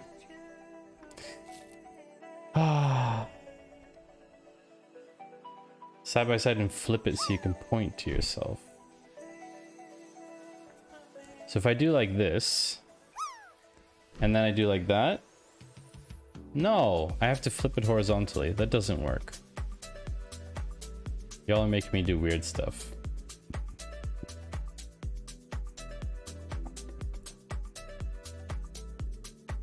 If you want to drop with chaos bits, TD Racing, you want to get this party going real hard? I can't. I'm at my girlfriend's work. What does that even mean? Don't hide my score. Oh, I'm sorry, Jay Walter. Did you drop? Did you land? Really? Interesting. Oh. Yeah, I think we can take it off. I don't think it's that important here.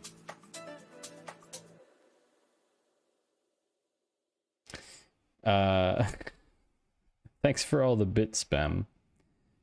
I did actually reduce the notification. How many bananas have you eaten today? Oh yeah, we can have Fiona instead, that's fine.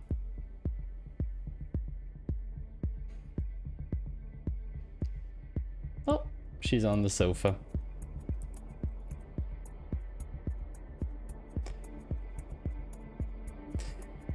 How many bananas, and did you dip them in the excess whey powder? I feel like there's a lot of things that I don't know.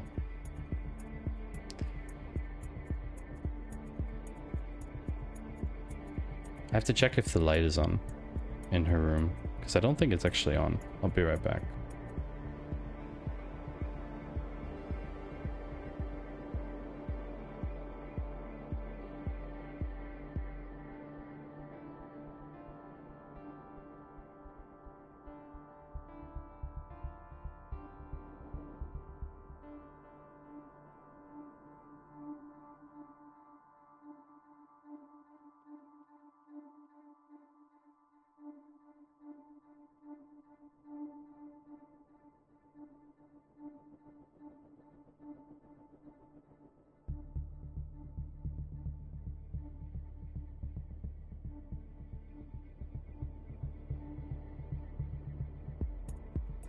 Yeah, the light was off. That's why it was a bit difficult to see her. But I figure if someone does the redemption, they should get the real deal. Sliced banana with cottage cheese and cardamom. Cardamom? Is that a good combo? Really? Interesting. Sushi does have some pretty odd emotes. Good drop, noob. Good drop. So we haven't done any coding for like 5 minutes, so I should probably switch to just chatting. No, I'm gonna dump all these rows and try to figure out if I can somehow write... How do I handle this in the for loop? So basically here, I'm just going to stop writing for the moment. I don't want to write stuff. I'm going to stop writing for the moment. Every time I have follow data.row, this gives me follow data itself, but there is in here console.log response.data.pagination or something. There's something there. I thought this was a duck stream. What is this project called? There's no name yet, actually. And yes, I do code sometimes, noob. Occasionally. But no. But no. Science and ducks. If it's a duck stream, I will report it. Wait, you know how iPhone auto-corrects the F word to duck? I just tried to write duck and it actually wrote the F word. WTF. That does mean you win. Sounds like a win to me. Alright, let's try and... undefined. Great. So am I too deep? Maybe it has to be one level up. I think it's one level up. I think it's here. This is ducking insane! Ah, yeah, okay. So now I have the pagination thing. What's the best way to do this? Because I have no idea how to do this. Basically, after it's finished the row, okay, so after it's done the row, I want it to call the next page in here. So do I do another then?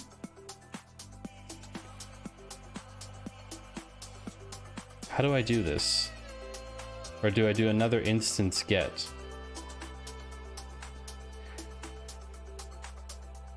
With the response. You're in too deep, I'm in too deep, I'm reporting every single stream. Apart from claw streams. From your mobile, Panther? That sounds like... we have to go deeper. This API gives me a ducking headache. Well, I don't know what the right way to do it is. Like, do I just make another instance dot get? Where is this being called? Ah, it's here. It's here. Basically, we have to attach the pagination. We have to attach the pagination parameter to the instance call. Pure dedication, 100% focus all the time. Definitely. We have to have basically a const that has the header as... You have to redefine... we have to redefine the pagination parameter so that it loops properly. So the header authorization token. What's the pagination stuff here? Twitch API follows pagination.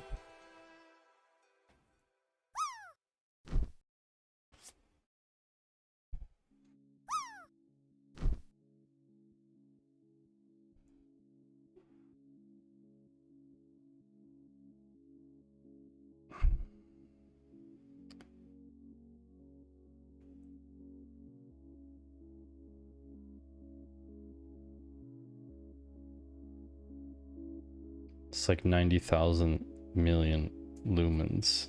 I'm sorry. Can't wait to... can't even read that out, noob. I'm sorry. I can't do it. Users.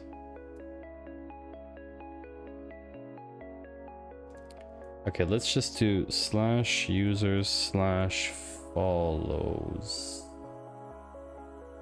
Blah, blah, blah.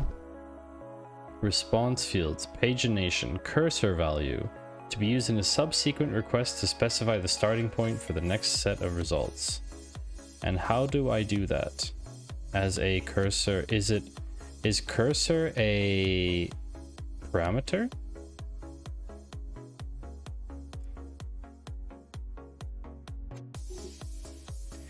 I thought participate, but I can't count. Correction, I refuse to count. Memes! Memes. So is it to ID? Is it in the headers? Or is it in the... I feel like it would be in here. And it would be like, and cursor equals plus, and then the value of the cursor thing.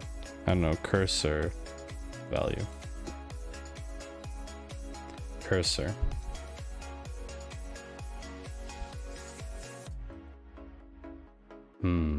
Suspicious.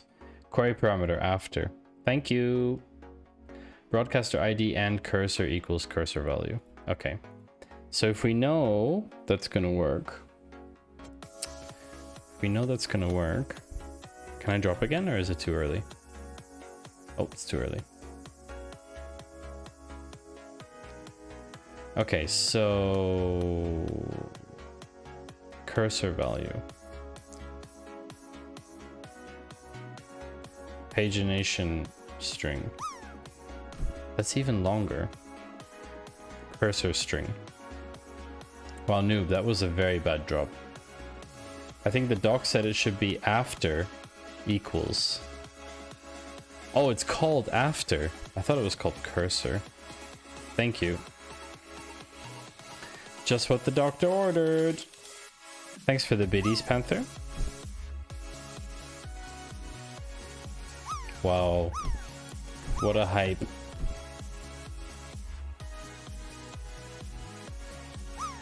Super hype song. Just drop as an orange ball, Steffi. Okay, so this is going to be empty for now.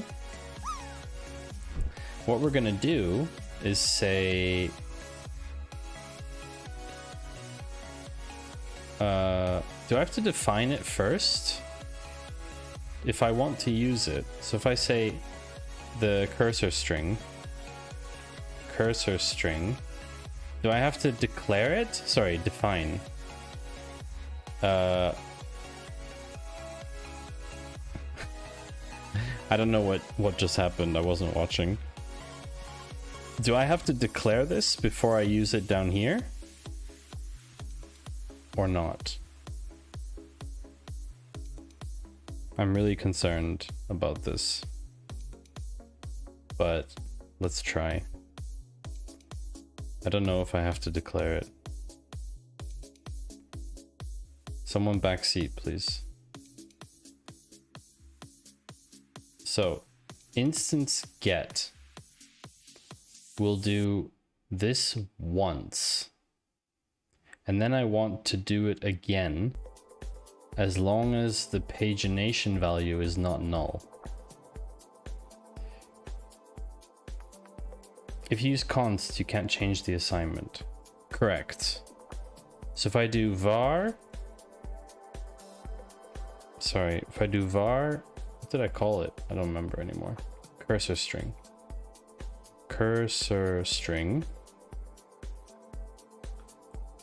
Oh, it should be let.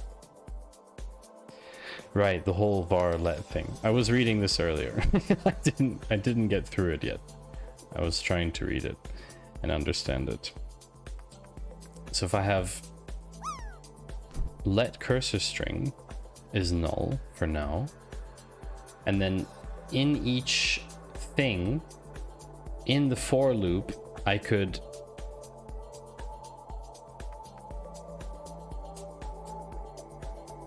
I have to think about this now.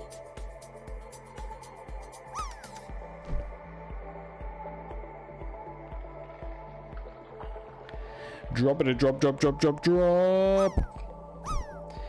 This breaks my head. Yes, var does the hoisting stuff, which is weird. J. Walter, you've been a bad circle and you have now dropped into the corner of the screen.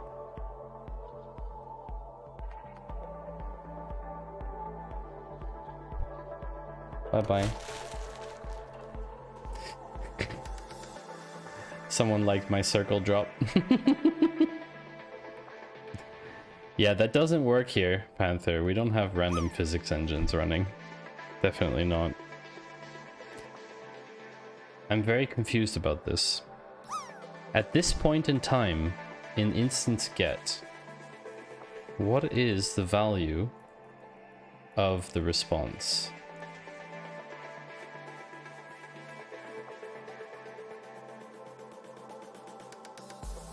Oh, I can't do that? So that's a promise.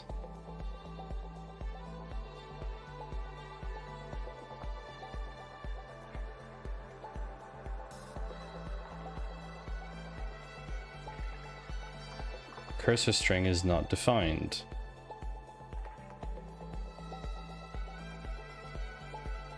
Yeah, where did...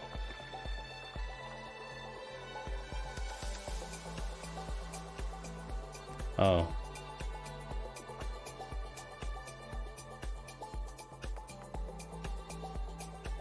somewhere up there.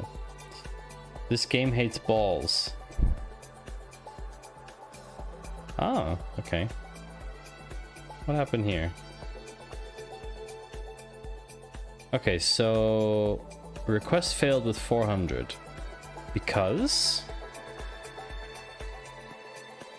Because why?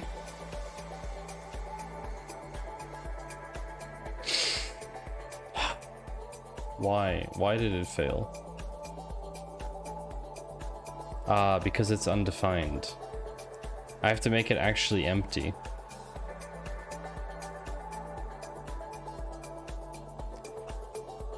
Single or double quotes, chat? Magic hate ball.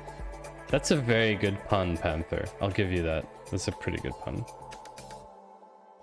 Ah, here we go. Okay.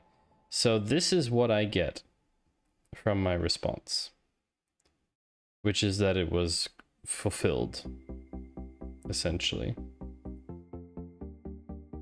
So if I have pagination thing, where is this? Status 200, headers, config, blah, blah, blah, blah, blah. Request. Somewhere there's a response in here. Response dot, where is it? So this, we don't need to do this again. Console log response dot data dot pagination. Right? Good land, Panther. Very nice. Unexpected identifier. Uh-oh. What happened?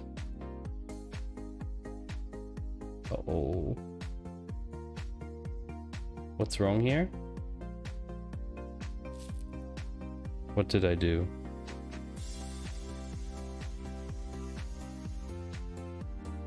Is that not correct?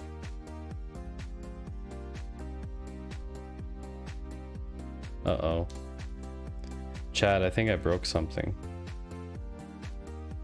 What did I break? Uh-oh, this is not good.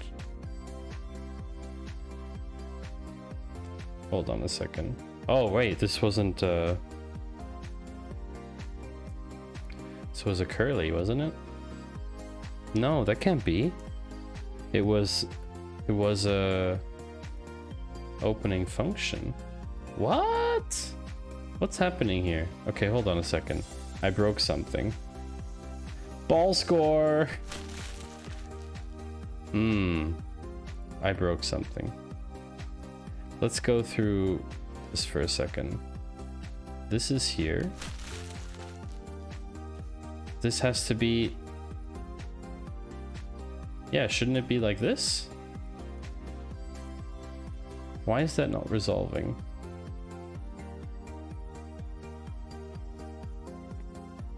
Ah, right, because it's function and then the curly. But that still is giving an error, weirdly enough.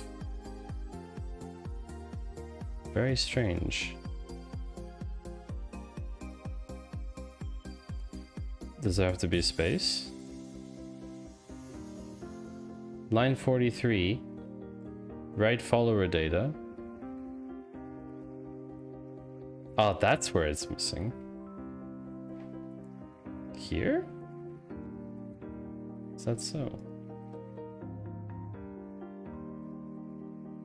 Thank you, chat. I love this Maddie script. Always a new syntax.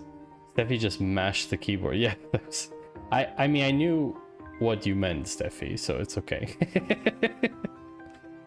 In there before White Panther swimwear. Okay, so I have a cursor. So if I have a cursor, then I should use the cursor. But only on the subsequent call, not on the first one. Ah, that's like... How is this supposed to work? How does that even work? How do I tell it, like, on the first pass to say, okay, response data pagination. you have ignore the pagination value for the first instance get. Because right now, wait, this will always be null, right? First it will be empty, and then it comes down here and executes instance get, then it has a response. Oh, I feel like I'm way in over my head, chat. Like, so far over. So far over. Automod on iOS blocked your hostile behavior, Steffi. Team Balls scores again. I'm glad everyone's having fun though, but I'm so far over my head right now. This is ridiculous. I don't know how to write this loop properly. Maybe I should just call it a night.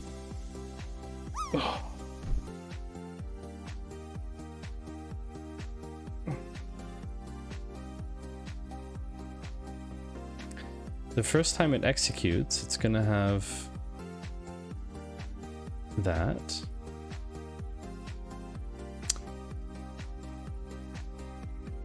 Could I do here a for loop?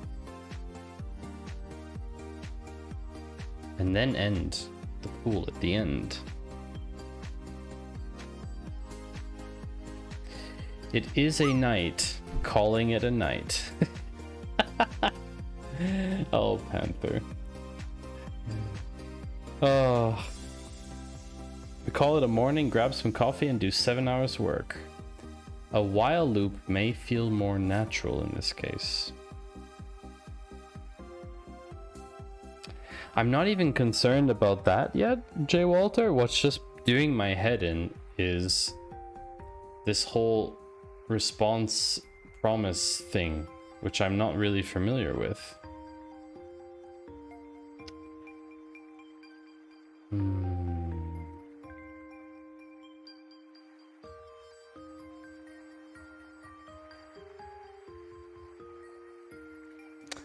It is around bedtime on our side of the pond. That is true.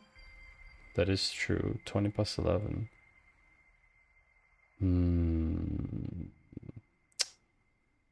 It is, and I should call it a night soon, says Panther.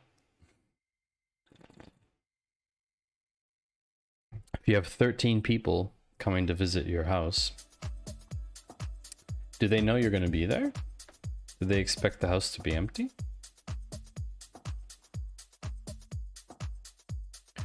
That would be kind of funny.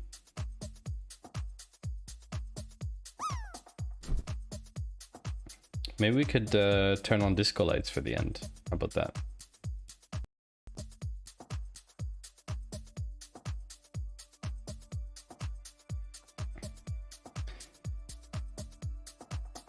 I will be there. The boys will be out shopping.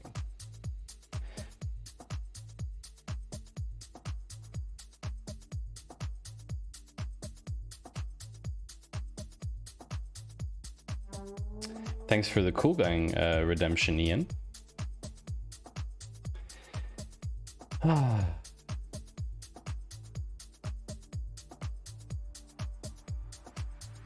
First time redeeming that? Really? I would have thought you'd redeem that by now. My redemptions aren't very expensive. How about returning cursor from the write follower data and do the pagination loop in the function that calls write follower data? Mainly go straight to paper ball, yeah. Oh, I see. Okay, so here you're saying about returning cursor in write follower data. How would I do that? How do I return the cursor value? So let's imagine, how do I output the cursor from here in the right way that I could use it within a loop in a function that calls in a thing that calls this? Because I'd have to define this in basically I'd have to do another loop here saying well, a while, for example, but let's just do for example. For something, blah, blah, blah, write follower data, essentially. The question is, how do I get bloody JS async stuff? Yeah, it is. That's the thing, like, how do I know I'm gonna have something that I can use outside that function? That's the problem I had before. That's the problem I had before, which is where I got stuck. Ooh. Rick and Morty emote? Oh, it looks like... Oh, it's Rockstars, yeah. Right. Let's write some pseudocode logic first, then we can break it down or even create functions to make it look simpler. Yeah, that's a good idea. So essentially, let's start by writing some pseudocode. That is a very good suggestion. So what I'm doing is, let's start at the beginning. I'm creating an instance with Axios.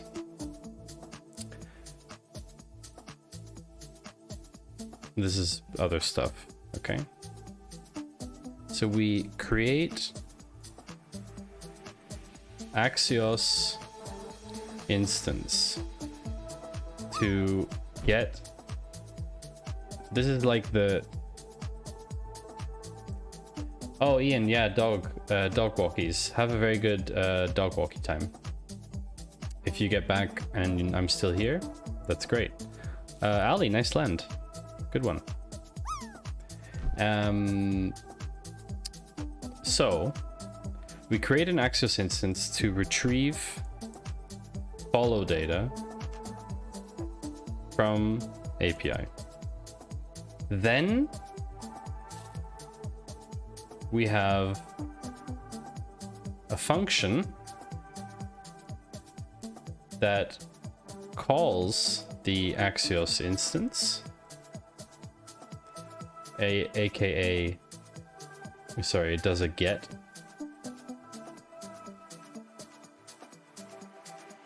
So it gets the Axios instance and returns it returns data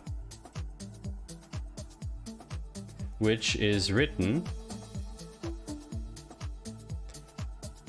to Postgres. What we need to do is, in the Axios data, in the get response, we need to save the cursor and get Axios again, get Axios data again. I know it's wrong. Okay, call it get data again and write to Postgres again, basically. So this is the mechanic. This is the mechano. Okay? That's the mechano.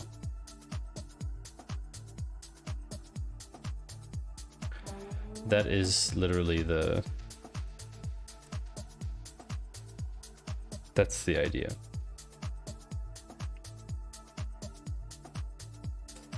It's far too cool up in here. Gotta be a terms of service violation. Yeah. Maybe. I made it less cool now, Halifax, just to be safe. Be on the safe side. How about reading all the responses and then pushing to DB? Yes, definitely possible. So basically what we would do is we would function that gets the Axios instance and returns data, and then it will not write to Postgres there. And then, so function that gets the instance and returns data, rerunning until no more cursors left. Then we would take all data and write to Postgres in one go. Edge's mouse away from report button. That could work, noob. That could work. The question is, so we would have to split the functions out. We would say we have a function called get follower data and a function called write follower data. So let's start again. Function get follower data. Come on. So we're going to do an instance.get still.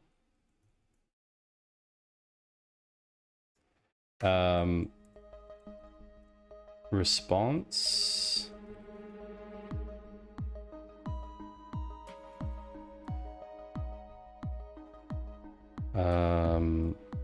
Maybe we should just copy this actually. Give me a second. Let's copy this in here. So we have instance get, then response. This is the pagination thing. For const row of response data, let pg object blah blah blah. Get rid of this stuff for now. Okay.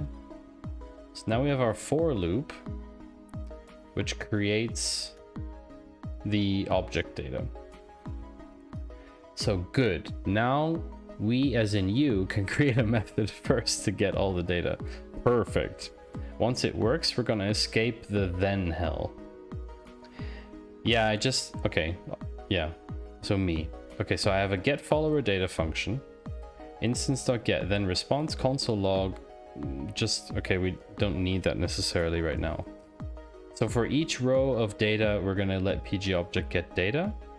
Now I need to iterate over that, because basically if I call this function now, if I do get follower data, okay, all it's going to give me is the first thing. It's only going to give me, give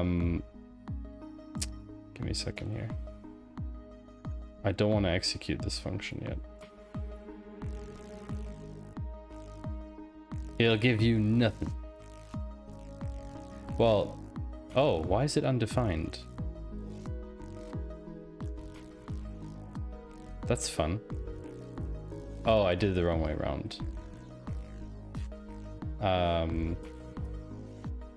Console log PG object.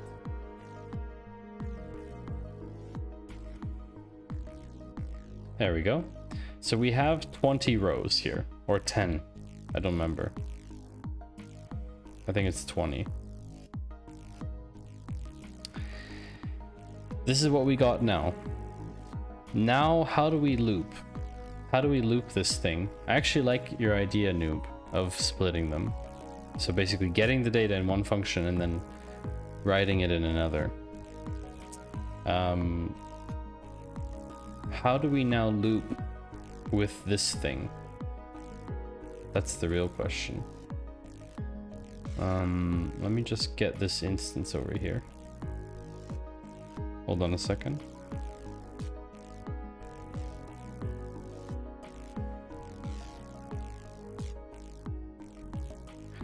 So this is kind of just to keep the code together so we can see. All right.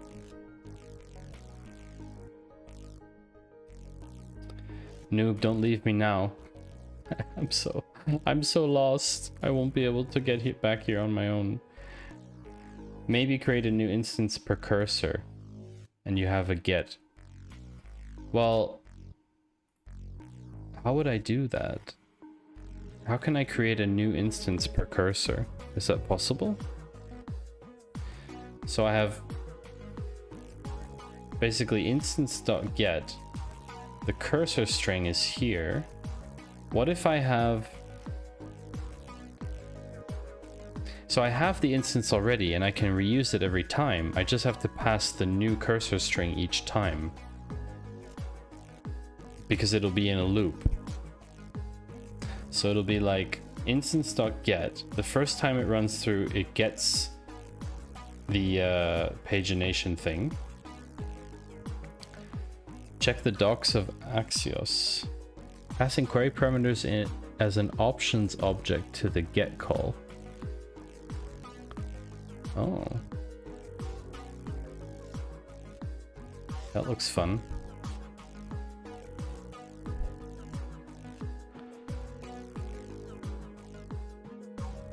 Ah, you can just do params instead of... It makes sense that this wasn't the good way to do it. It makes sense. Okay, so we do params. And then we have, for example, broadcaster ID is... Do I need to specify them as... No, it's okay. Broadcaster ID is my const.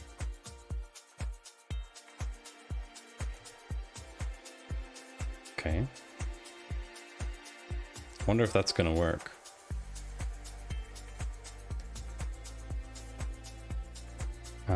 After is cursor string. Oh, it's sorry, it's 2ID. Sorry. 2ID. And then we've got after is the cursor string. Base config is for the stuff that's always the same. The cursor is not. Yeah, so does this still work? That's the question.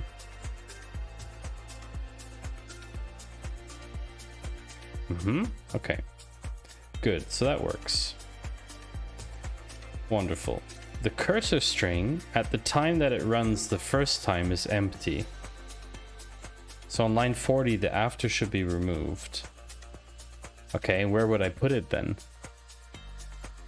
But okay, I've just made it empty the first run. Yeah, so now in this here, I would like to have a loop. Or do I make a loop for get follower data each time using the value of the cursor? That's the question. That's what I'm not sure about.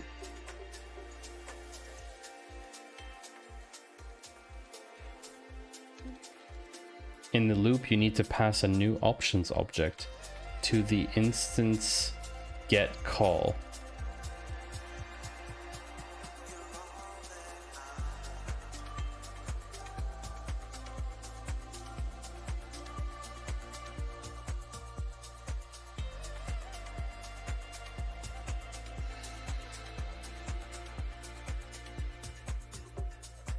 What?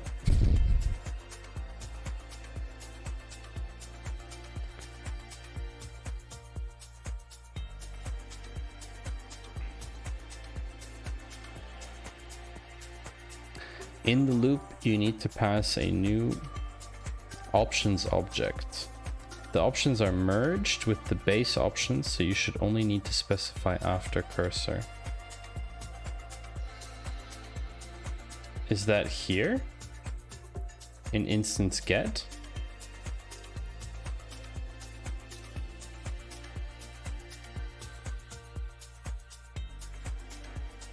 The question is, do I make the loop here on line 58?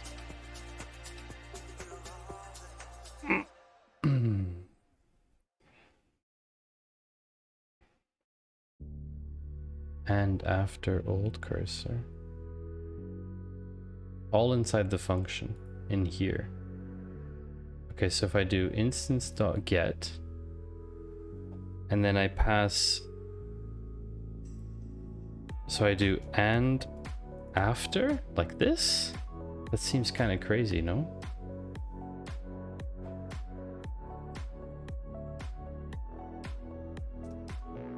Shouldn't it be in quotes? I don't know. Response.data.pagination. All inside the function. The docs are bad. Yeah, I know. I know they are. This seems a bit weird. In quotes and for string. Yeah. Okay, we got an error, so that's good. Response is not defined. Yeah, it doesn't exist yet at that point. Basically, you need to do the second time after you've hit it once. Yeah, so I need to check here that it's already run once before. So I need the for loop for the instance already. Basically, I need essentially to have a for loop here already on line 45. No? I think.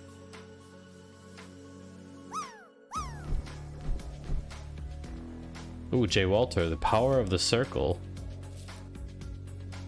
Aw, Surly. Your bot yeeted me off. Just try a 2-call stuff, then increase it to a loop. How do I do a 2-call thing? Ah, right, can I do another then here? Is that possible? Can I just copy this and do it again?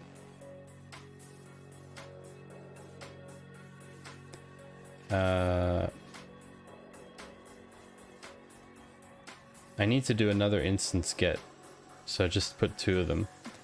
Send me that get follower data first. This then hell breaks your mind. Send you this? I can send you this.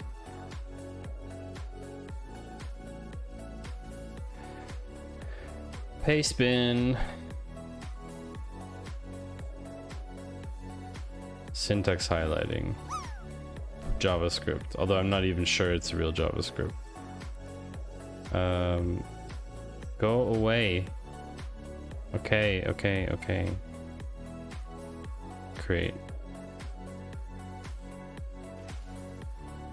Here we go.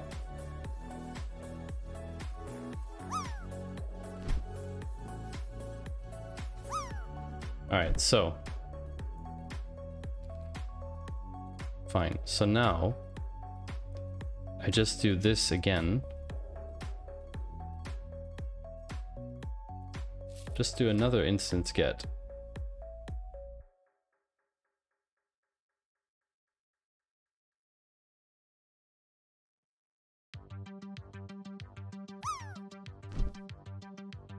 Okay.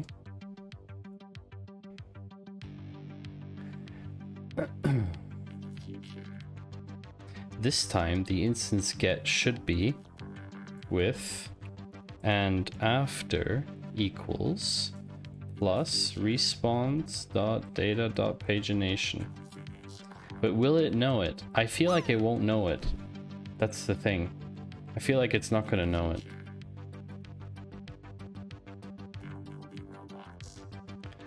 Yeah, see, it doesn't. It did the first one.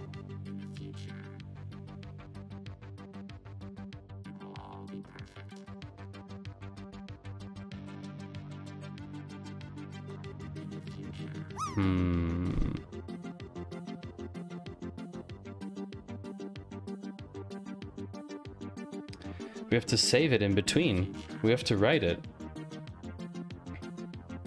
And we have to write it. Hold on.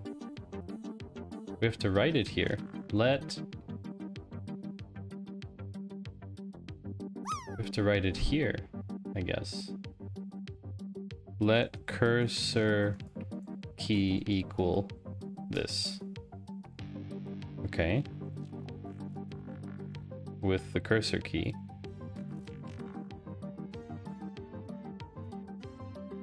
Cursor key is not defined. If you return response in the first then, you can chain another then. Yes, I'm confused. Is response defined in that scope?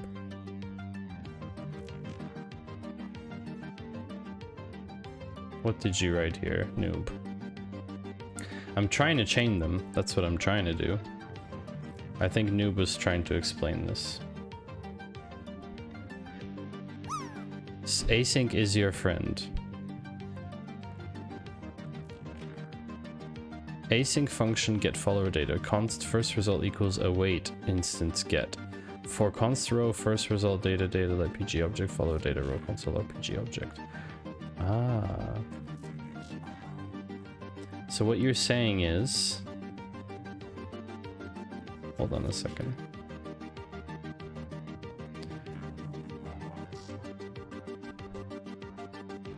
So what you're saying is get follower data. First result equals await instance get. But how okay. For const row of first result data dot data, let pg object follow data row, console log pg object. Then there's something missing here. 1 minute until drop. What's missing here? Curly brace.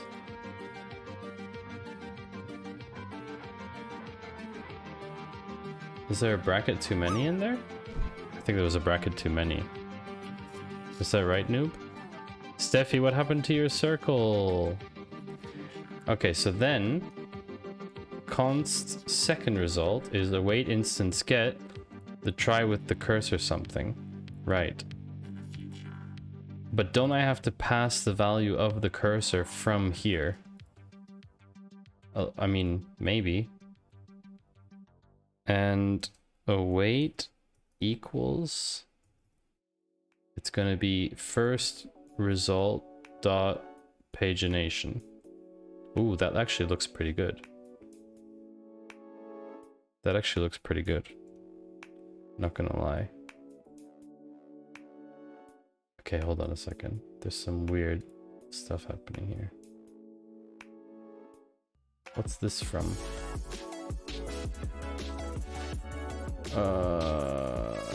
Don't need that. There we go. So this looks... Is await the real param? Oh, sorry, it's... it's... what was it? After. Thank you. I missed that. I missed it.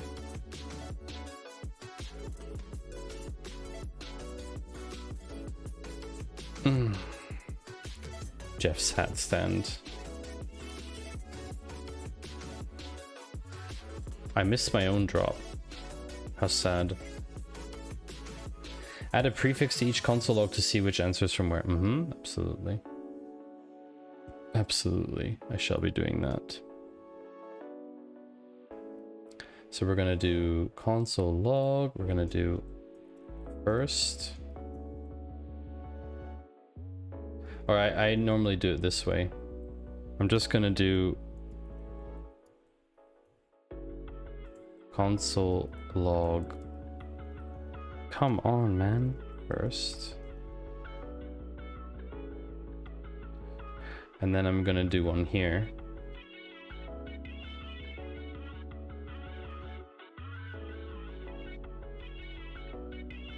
All right, let's see what happens. Yeesh. 404. What the heck?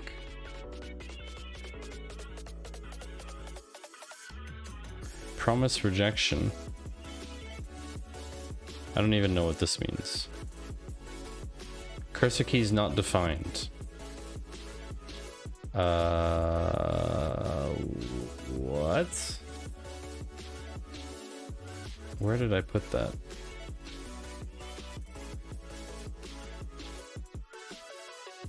Oh, that was before. I think it needs to be instance get. Oh.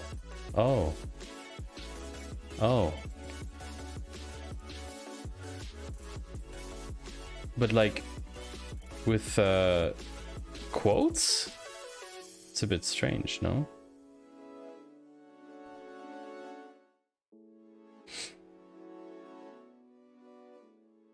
I'm not sure. That can't be right. Yeah, without quotes. Basically instance get, and then there's a empty single quotes there, comma, params.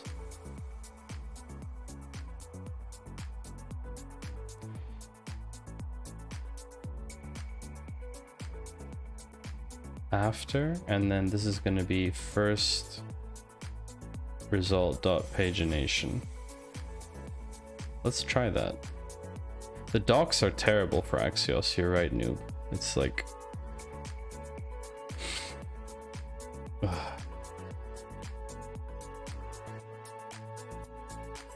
oh, that looks good.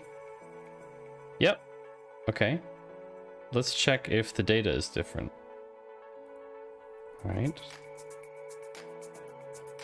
Can't understand how everyone was hyped for that. I don't know.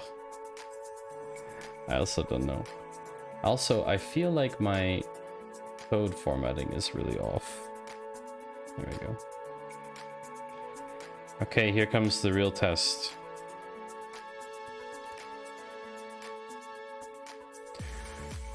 Nate.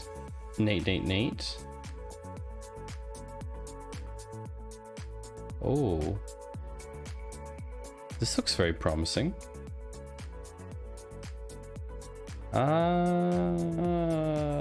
Okay, no. I don't think so. It looks... No, it's the same. I think it's the same. How do I know for sure? That's the thing. Second roll is reclaim. Ah. Oh my god.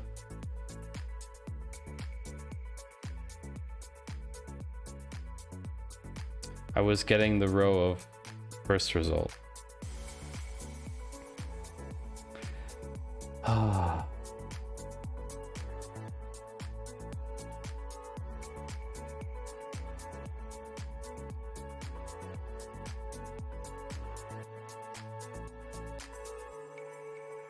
It still doesn't seem right though. Oh right, because hold on a second. It's re-declaring PG object and not appending, right? Because basically there's a PG object, and what it's doing is it's doing equals.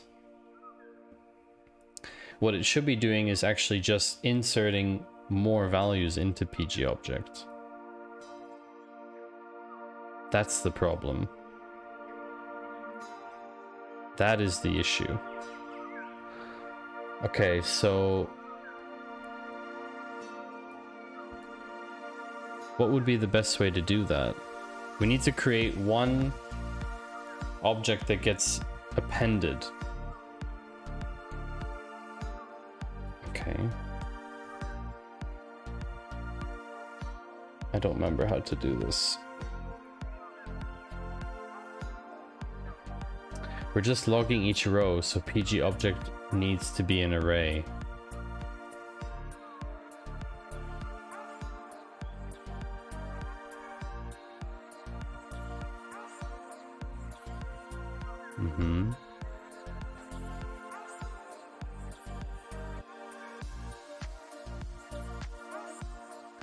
Would it work?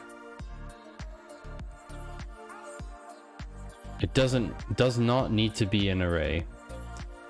Back to free code camp. It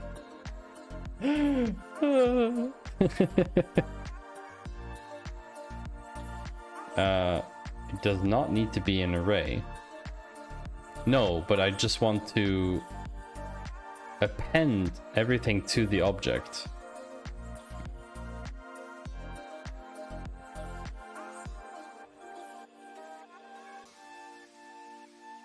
Yeah, just like this.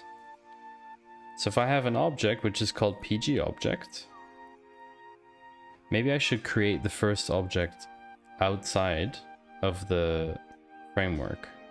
Basically say let, let's call this follower object. Okay. Let's initialize an empty object. Okay. So now we have an empty object. Then we can move the console log outside the loop. Yeah, but I want to push them anyway, because at the moment it's this is what's causing the issue. So basically what I want to do is say, in my first instance, I want to let my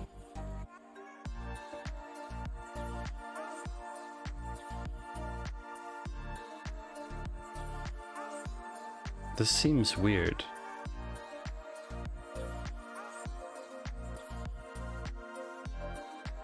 It's like this, no? I don't need to use the spread operator. What I want to do is say let follower object equal follow data row. Take out the console logs for now. Second result, blah, blah, blah, blah, blah. For const row. And then here is where we do let PG object equal object assign follower object. Let's call this PG obj. And then 3, and we're going to append the new object here directly, which is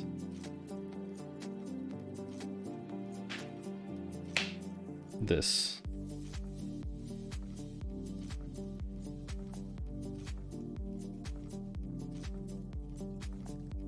And if I console log here the contents of PG obj, I should get something really good, basically.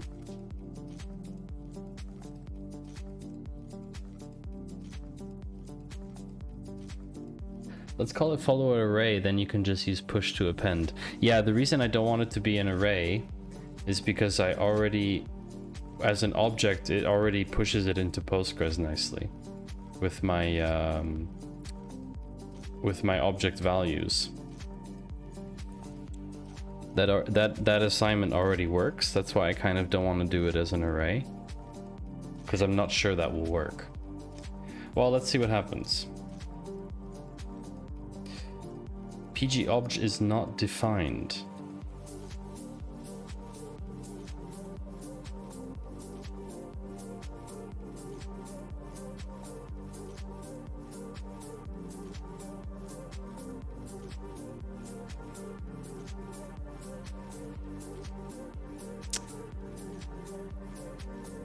Why?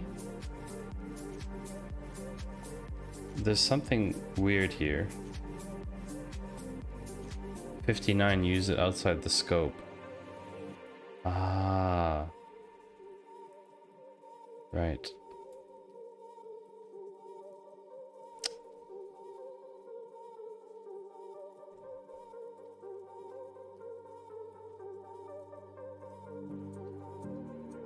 Yeah.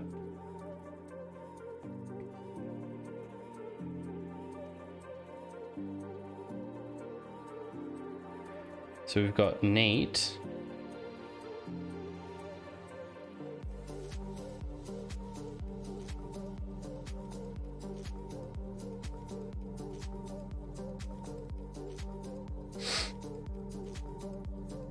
Okay, that seems correct.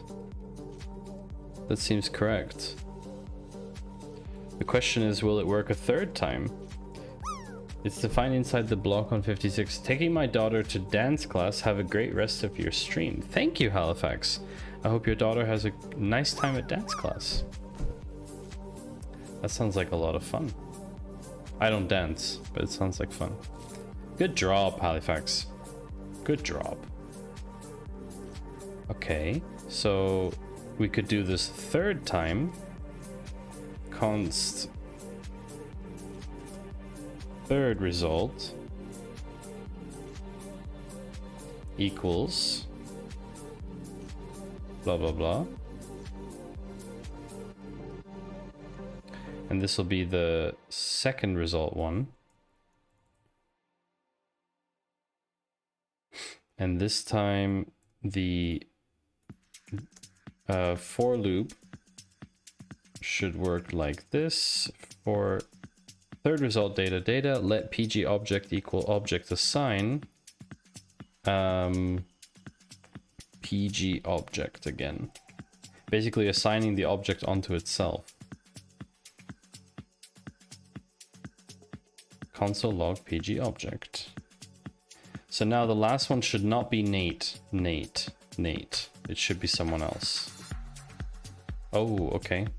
Hold on a second. Cannot access PG object before initialization.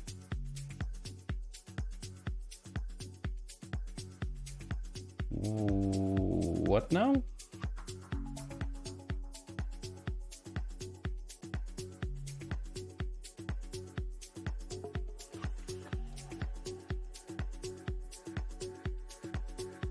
Right, because it hasn't been declared before, so it's trying to... Ah, okay.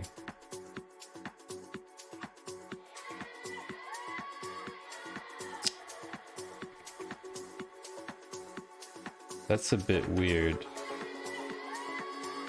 I thought that worked, but I guess it doesn't. Just remove the let on 63. Ah!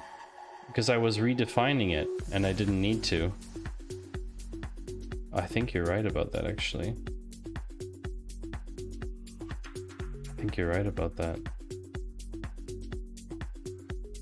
Yes. Oh, crap. Okay, something happened. Still not defined.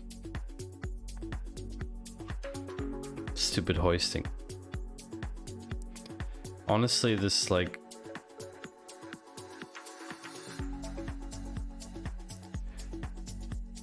Unlike var, let keyword is not initialized. If you try to use a let variable before declaration, you'll get a reference error.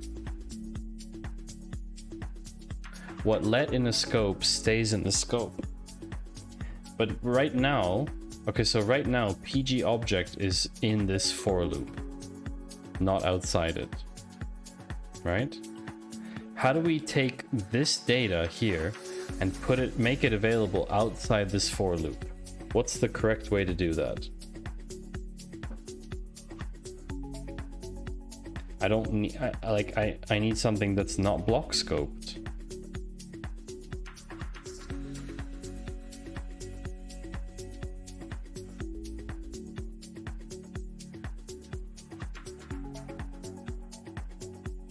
Use an array and push to it. But it's the same problem, isn't it? I don't see how that solves the problem. Isn't that the same issue? I feel like that's the same thing.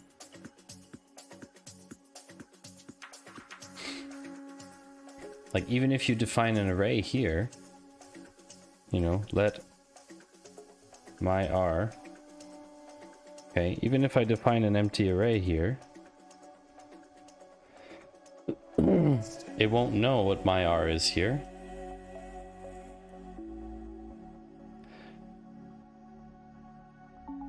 It's not going to know what that is. Trying to save me 3 hours of work. Declare PB object outside. Ah.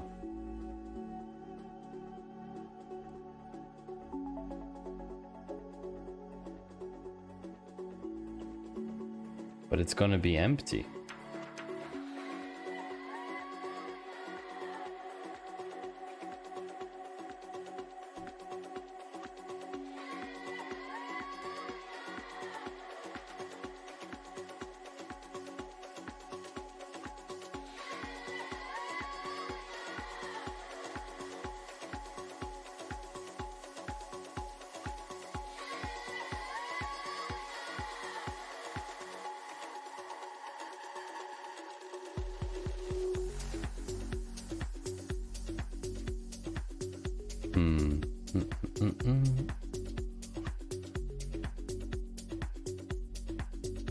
Ah, I see what you mean.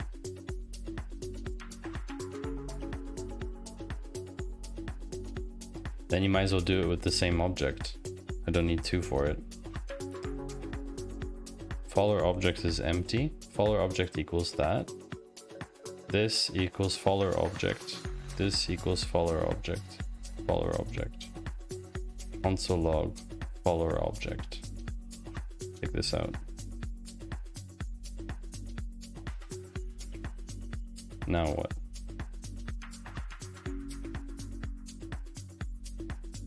Okay. It's only gotten to...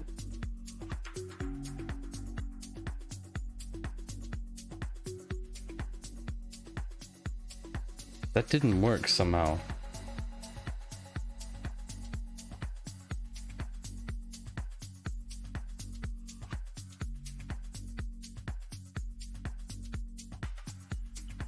There's some issue here.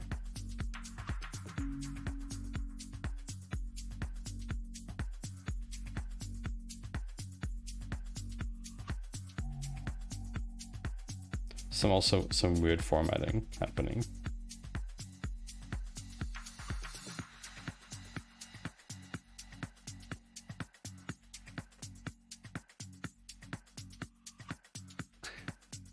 Why is it not using the third work first, format later? Yeah, but why is it not using the second pagination thing? Isn't it like...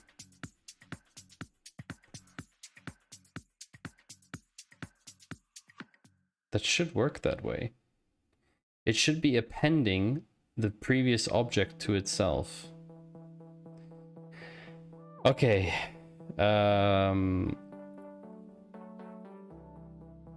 Log result of n and n result pagination. It's worth it. It's probably worth it.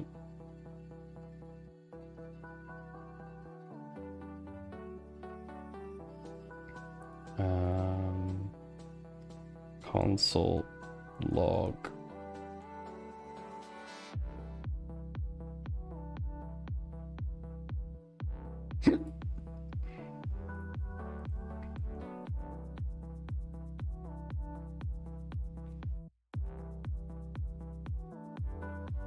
And then second result.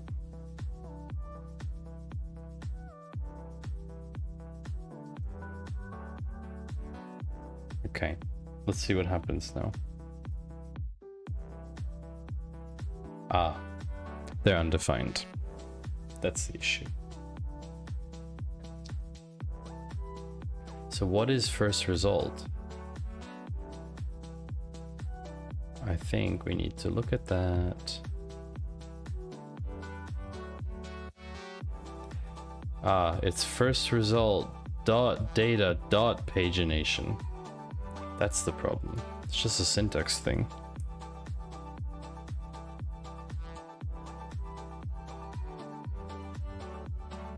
That's better. So it's data dot pagination. Data. All right. Good tip there. Dot cursor. Ah, you're right. Dot cursor. I keep forgetting that. Thank you. All right, so what should happen now is if I output follower object here, I should be able to output it here actually, outside the for loop, right? I should be able to output it here at the end. And it should not be nate at the end, basically.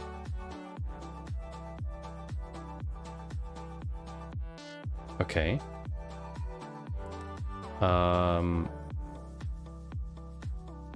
Interesting. So why is there only one?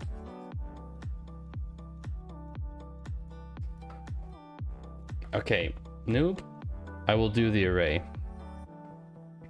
I will do the array because we're just gonna push to it.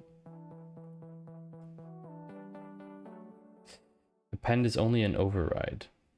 An array would be appending it.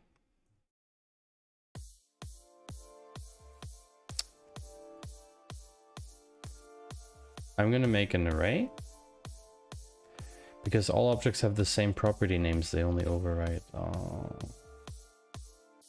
Okay, so we have a follower array, and then what we do is follower array equals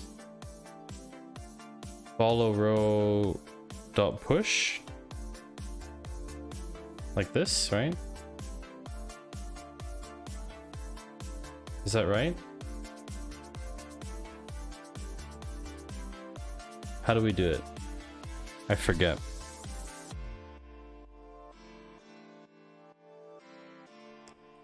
Is it follower r dot push and then the contents of follower data row? How do we do that? Ah, no equals. We just push.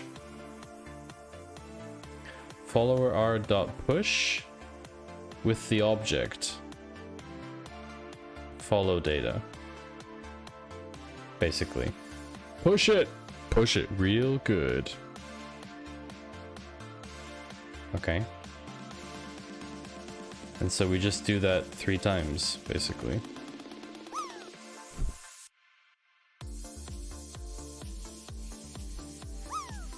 Okay. Hey, Joel! Nice to see you. Follow data is not defined. Oh, interesting. Ah, hold on. Follow data dot row?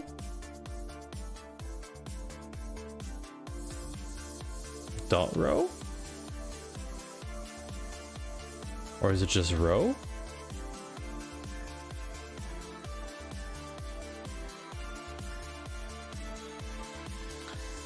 Ah, row dot follow data. Of course, because each... Yeah, okay. That makes complete sense. Because we made the const here. Okay, let's see what happens now.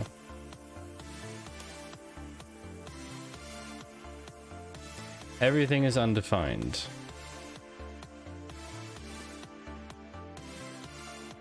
Okay.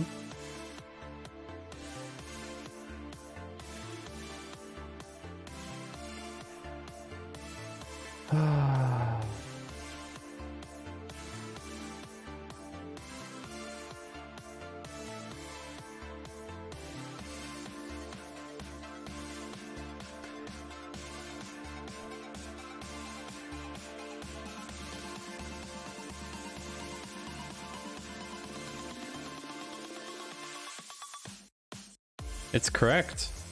This is what's in the row. But it's actually row, it's not even row.follow data. It's actually just the row contents. We can just push the row. We don't need the follow data bit. It's just the row. I think. Try row only, then see what's inside. Seems I was thinking ahead of you that time, a noob. Bam! That looks good now. That looks correct. A lot more correct. Ooh, okay, I think this worked. Let's assume we want to push this now into here. So we have get follower data. Now we have this write follower data. Obviously, we only need to write the contents of this follower R, right? Let me just see something here. So that's our first function. Second function is this. And pool end. We need the pool end somewhere in there too. We can even skip the loops just to follow our concat first result. Data.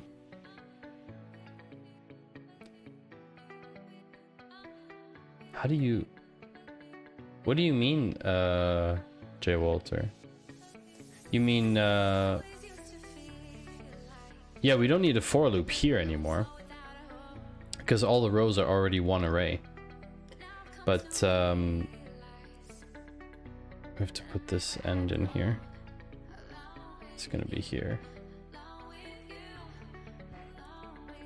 So let's assume we have the function now, which is write follower data.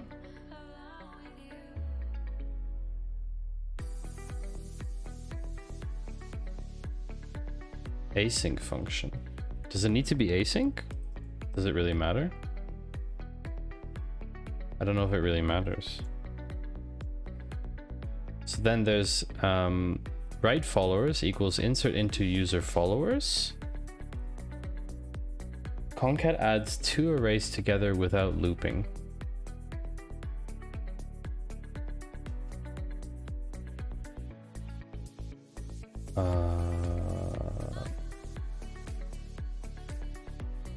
So you can do follower, oh, without a for loop. That's what you're saying.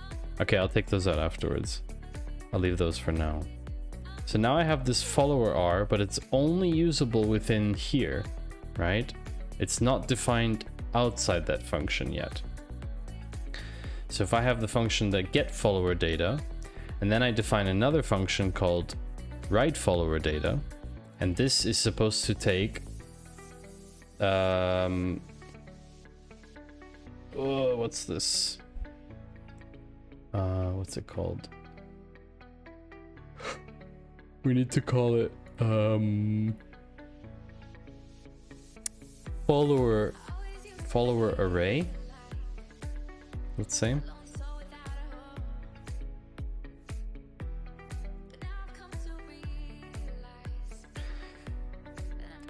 Get follower data should end with return follower R. Oh yeah, right. Sorry, we needed a return in there.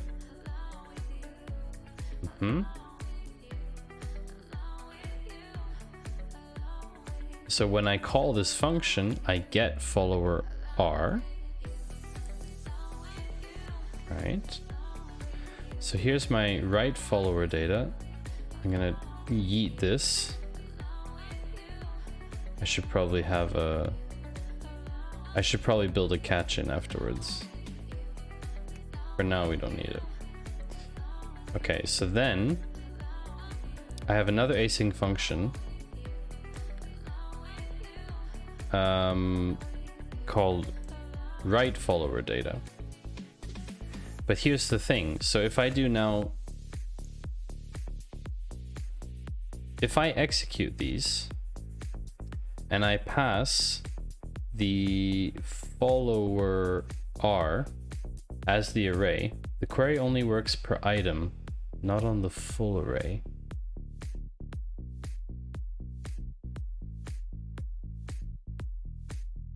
Which one are you referring to, noob?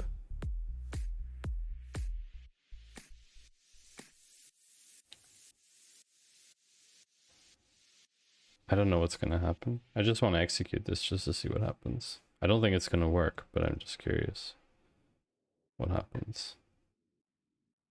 Follower R is not defined. Right, do I need to write a function that does both of these things now? And then execute? Line 72 pull query does it for one item, not for all entries. 72. Doesn't it? No, but it should write the whole array, shouldn't it?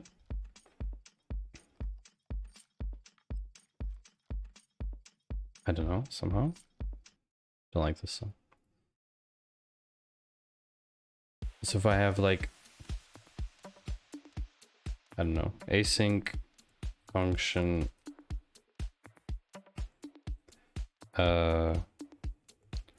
follower stuff.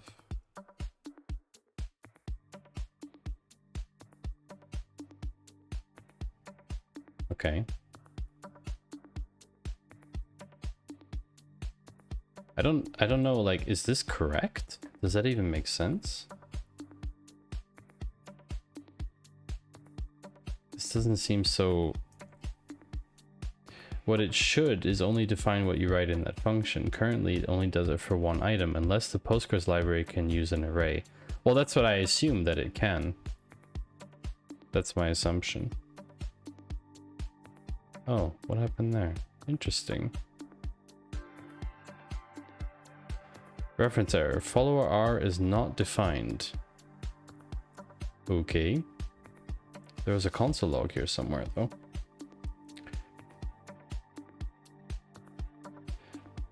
Where did that console log come out of? Interesting.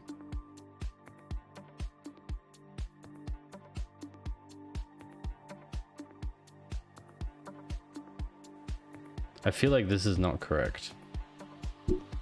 Line 80.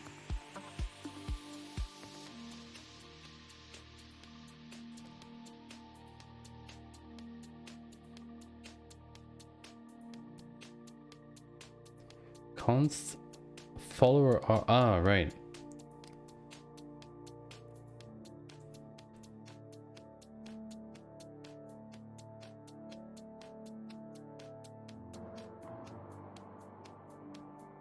Is get follower data gets defined as the const, and then that gets used to write the follower data. Where is that console log coming from? Push console log row. Oh yeah, I don't need those anymore.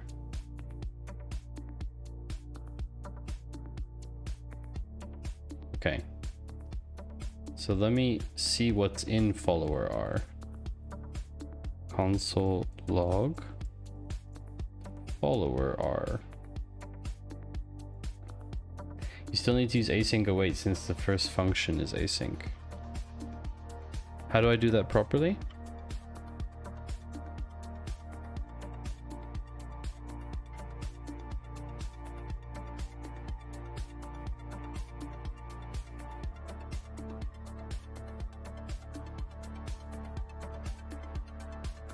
Just slap an await in front of it.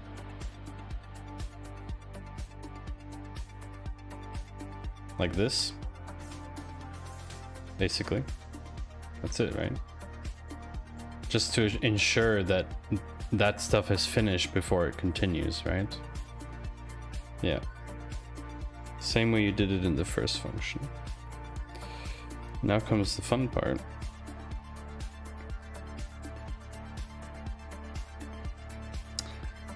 Okay. Nothing in there. Let's see what Postgres has to say.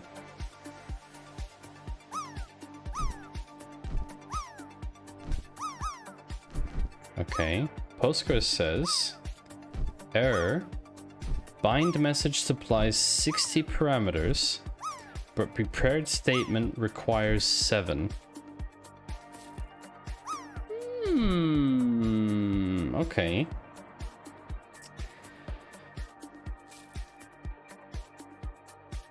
Let's try like this.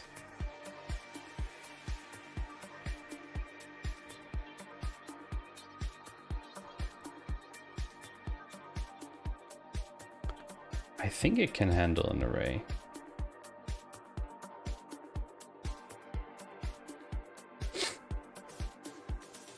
Let's see what happens.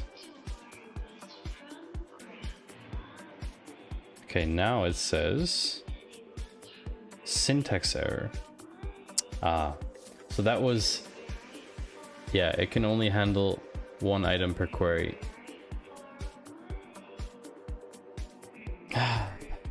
So I need another loop, basically.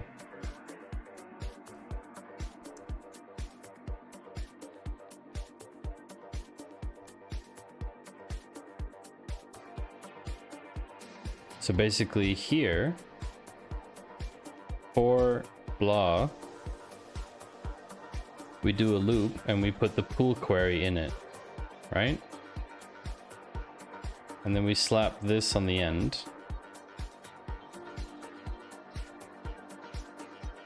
Essentially. Something like that. Programming in a nutshell, do stuff in loops. How do I know the length of the query? For follower array?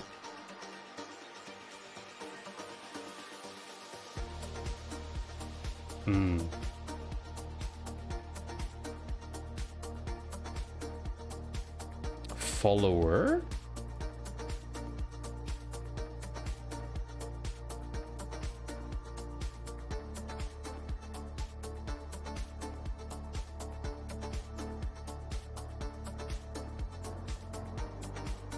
But with a let.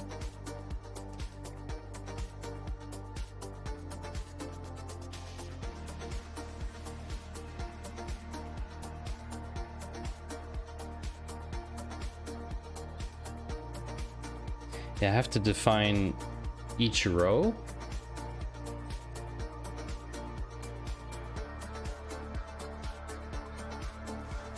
Yeah.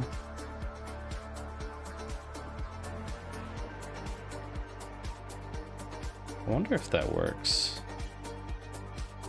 Because each one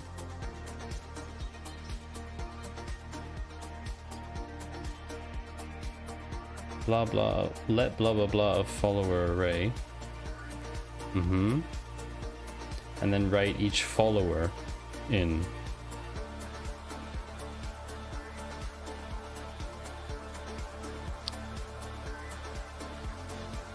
Query values must be an array. Shit.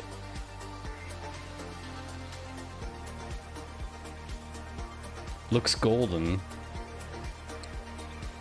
It has to be an array.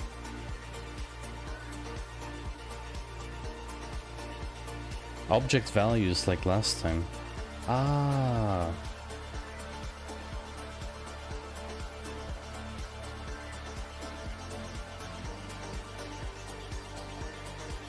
Could that be it?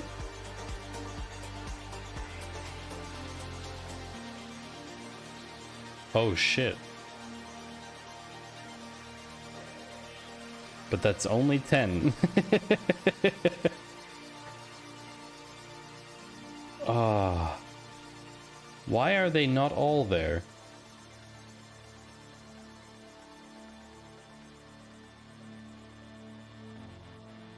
That's the question.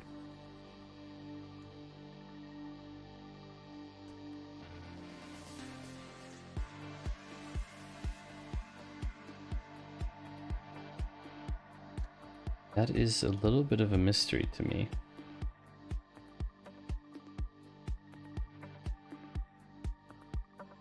I have to comment this out for a sec so it doesn't write it again.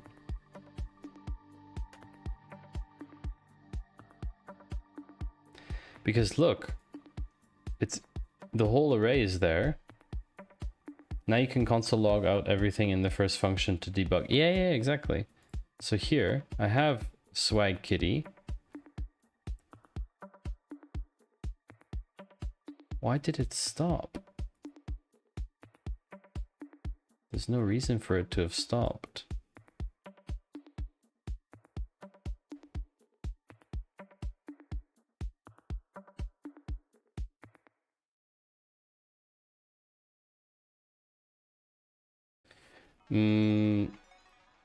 No, this should be all of them.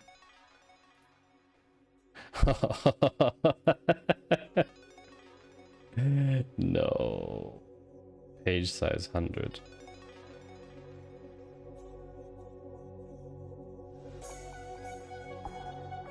There are no more.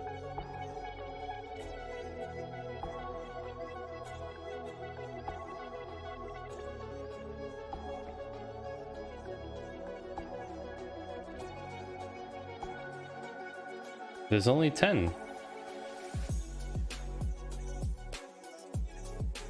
I think because you didn't awaiting the Postgres query, some insertions weren't applied.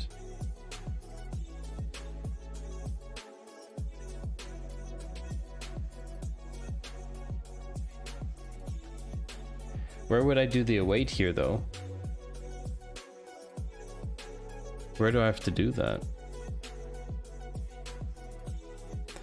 I think because you didn't await the Postgres query. Check the query API. Can this be awaitable? I have no idea. But at this point in time, where we are here, console log follower array.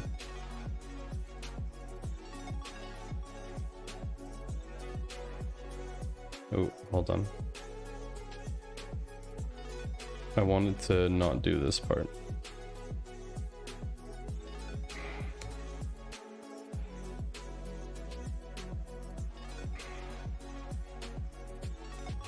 See? It has the whole thing. Line 73. What would be the issue there?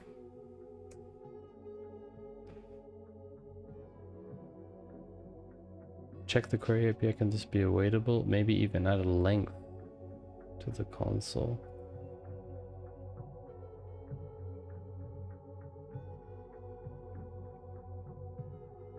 I mean, this makes no sense to me. 60. There's 60 entries here. There should definitely be 60 in the database. Wait, I'm gonna delete these. Hold on.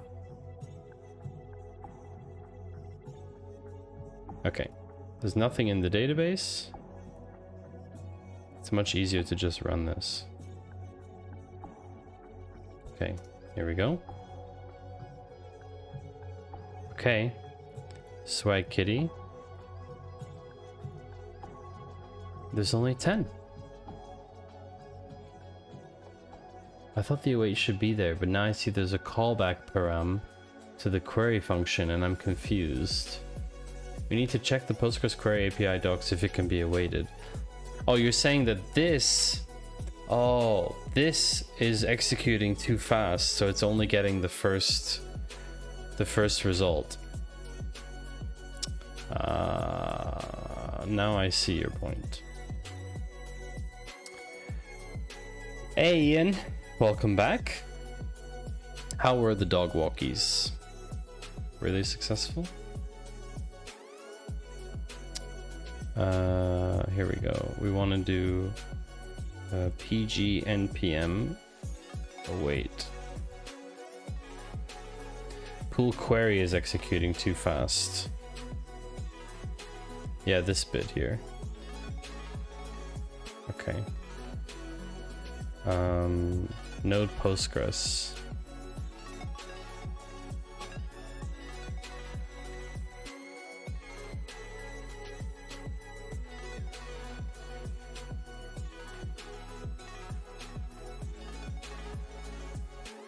Yes, so what you can do is do before we do pool query, we can just do await in front. Like this. Apparently. Looks like you can call it like await this pool. Yeah, nice. Okay. That's why I thought we needed an await for each item. Let's go for it. Oh wait, hold on. I gotta make sure. I gotta clear this. Let's get rid of this stuff. Okay.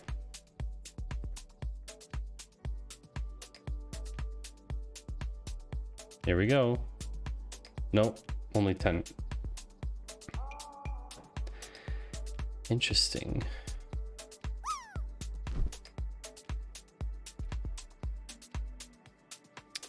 Interesting.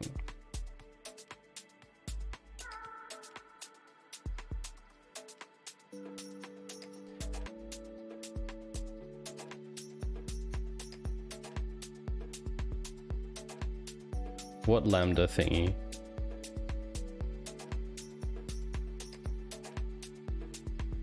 Huh?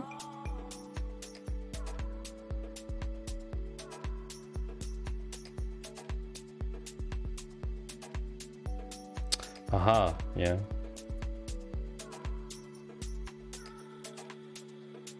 Still probably won't do anything. Malformed arrow. Oh shit. Sorry. Why is that not correct?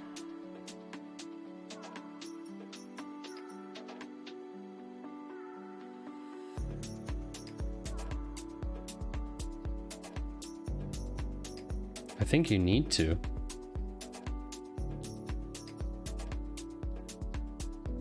Hey, Tanho. Welcome in. Welcome in. Yeah, okay, it's just writing them again. It's craziness. But it's malformed, isn't it? Yeah, it's malformed. It doesn't like that.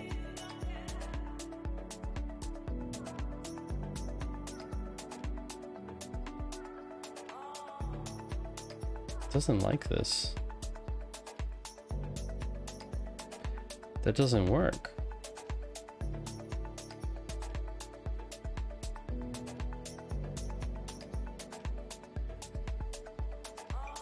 Delete everything from the comma to the semicolon.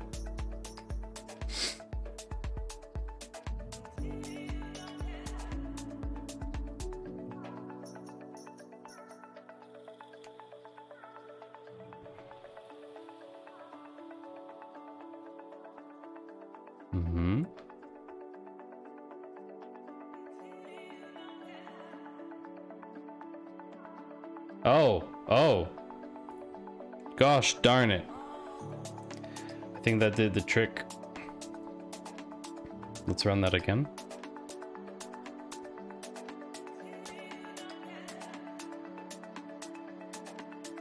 Hey, yep.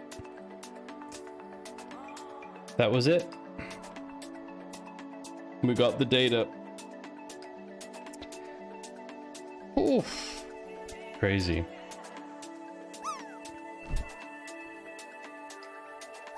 Drop tape. Oh my gosh, chat. This stuff is hell. It's truly hell.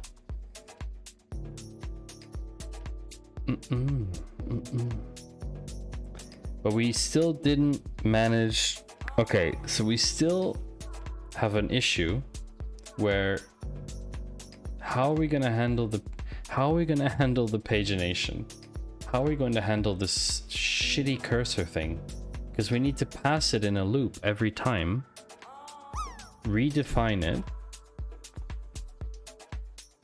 it for the next loop.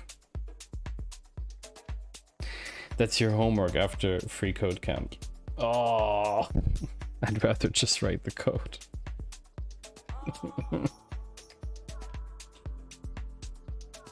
I'd rather just write the code.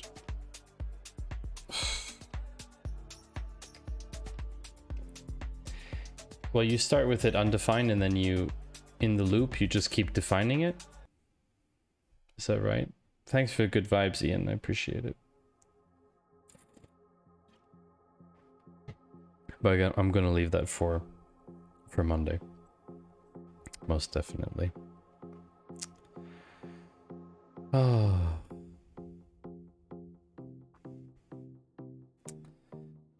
Oh, chat, it's been one of those streams. But I am happy that the crappy audio video desync stuff is not an issue anymore. Cursor result data pagination. Exactly. Yeah. Basically in and await, do the instance thing. Yeah. Thank you very much, Jay Walter, for your help. Thank you, That Noob, for your help. Thank you, everyone else in chat who was here today. Thank you to the new followers, D4D, Mary Jo, Hoss and Hossu, and Madid Usi. And thank you also to Ian and Panther for your bitty bits today. Very appreciated. Normally I'd play the outro soundtrack, but it's really not necessary today. We're gonna go check out some raid candidates. Who is online at the moment that we can go have a look at? Definitely should pass on the love from science and tech. I feel a bit dirty now after all this backseating. No, it's mostly more than appreciated. More than appreciated. I think we will probably let's go have a look. We've got 2 candidates for a little raid. Thank you for this stream, Ian, because you're also part of it. Ooh, I know. We can... I think we can raid. Oh, yeah. Let's do... Yeah, let's do them today. So I highly encourage you to give a lot of love to the streamer who we're going to be raiding. It's Adrian. Very cute dog. Very cute dog. I hope everyone enjoyed today's stream, and I will be seeing you on Monday. So thanks and have a good weekend. Enjoy your day, morning, evening, whatever it is. Bye bye.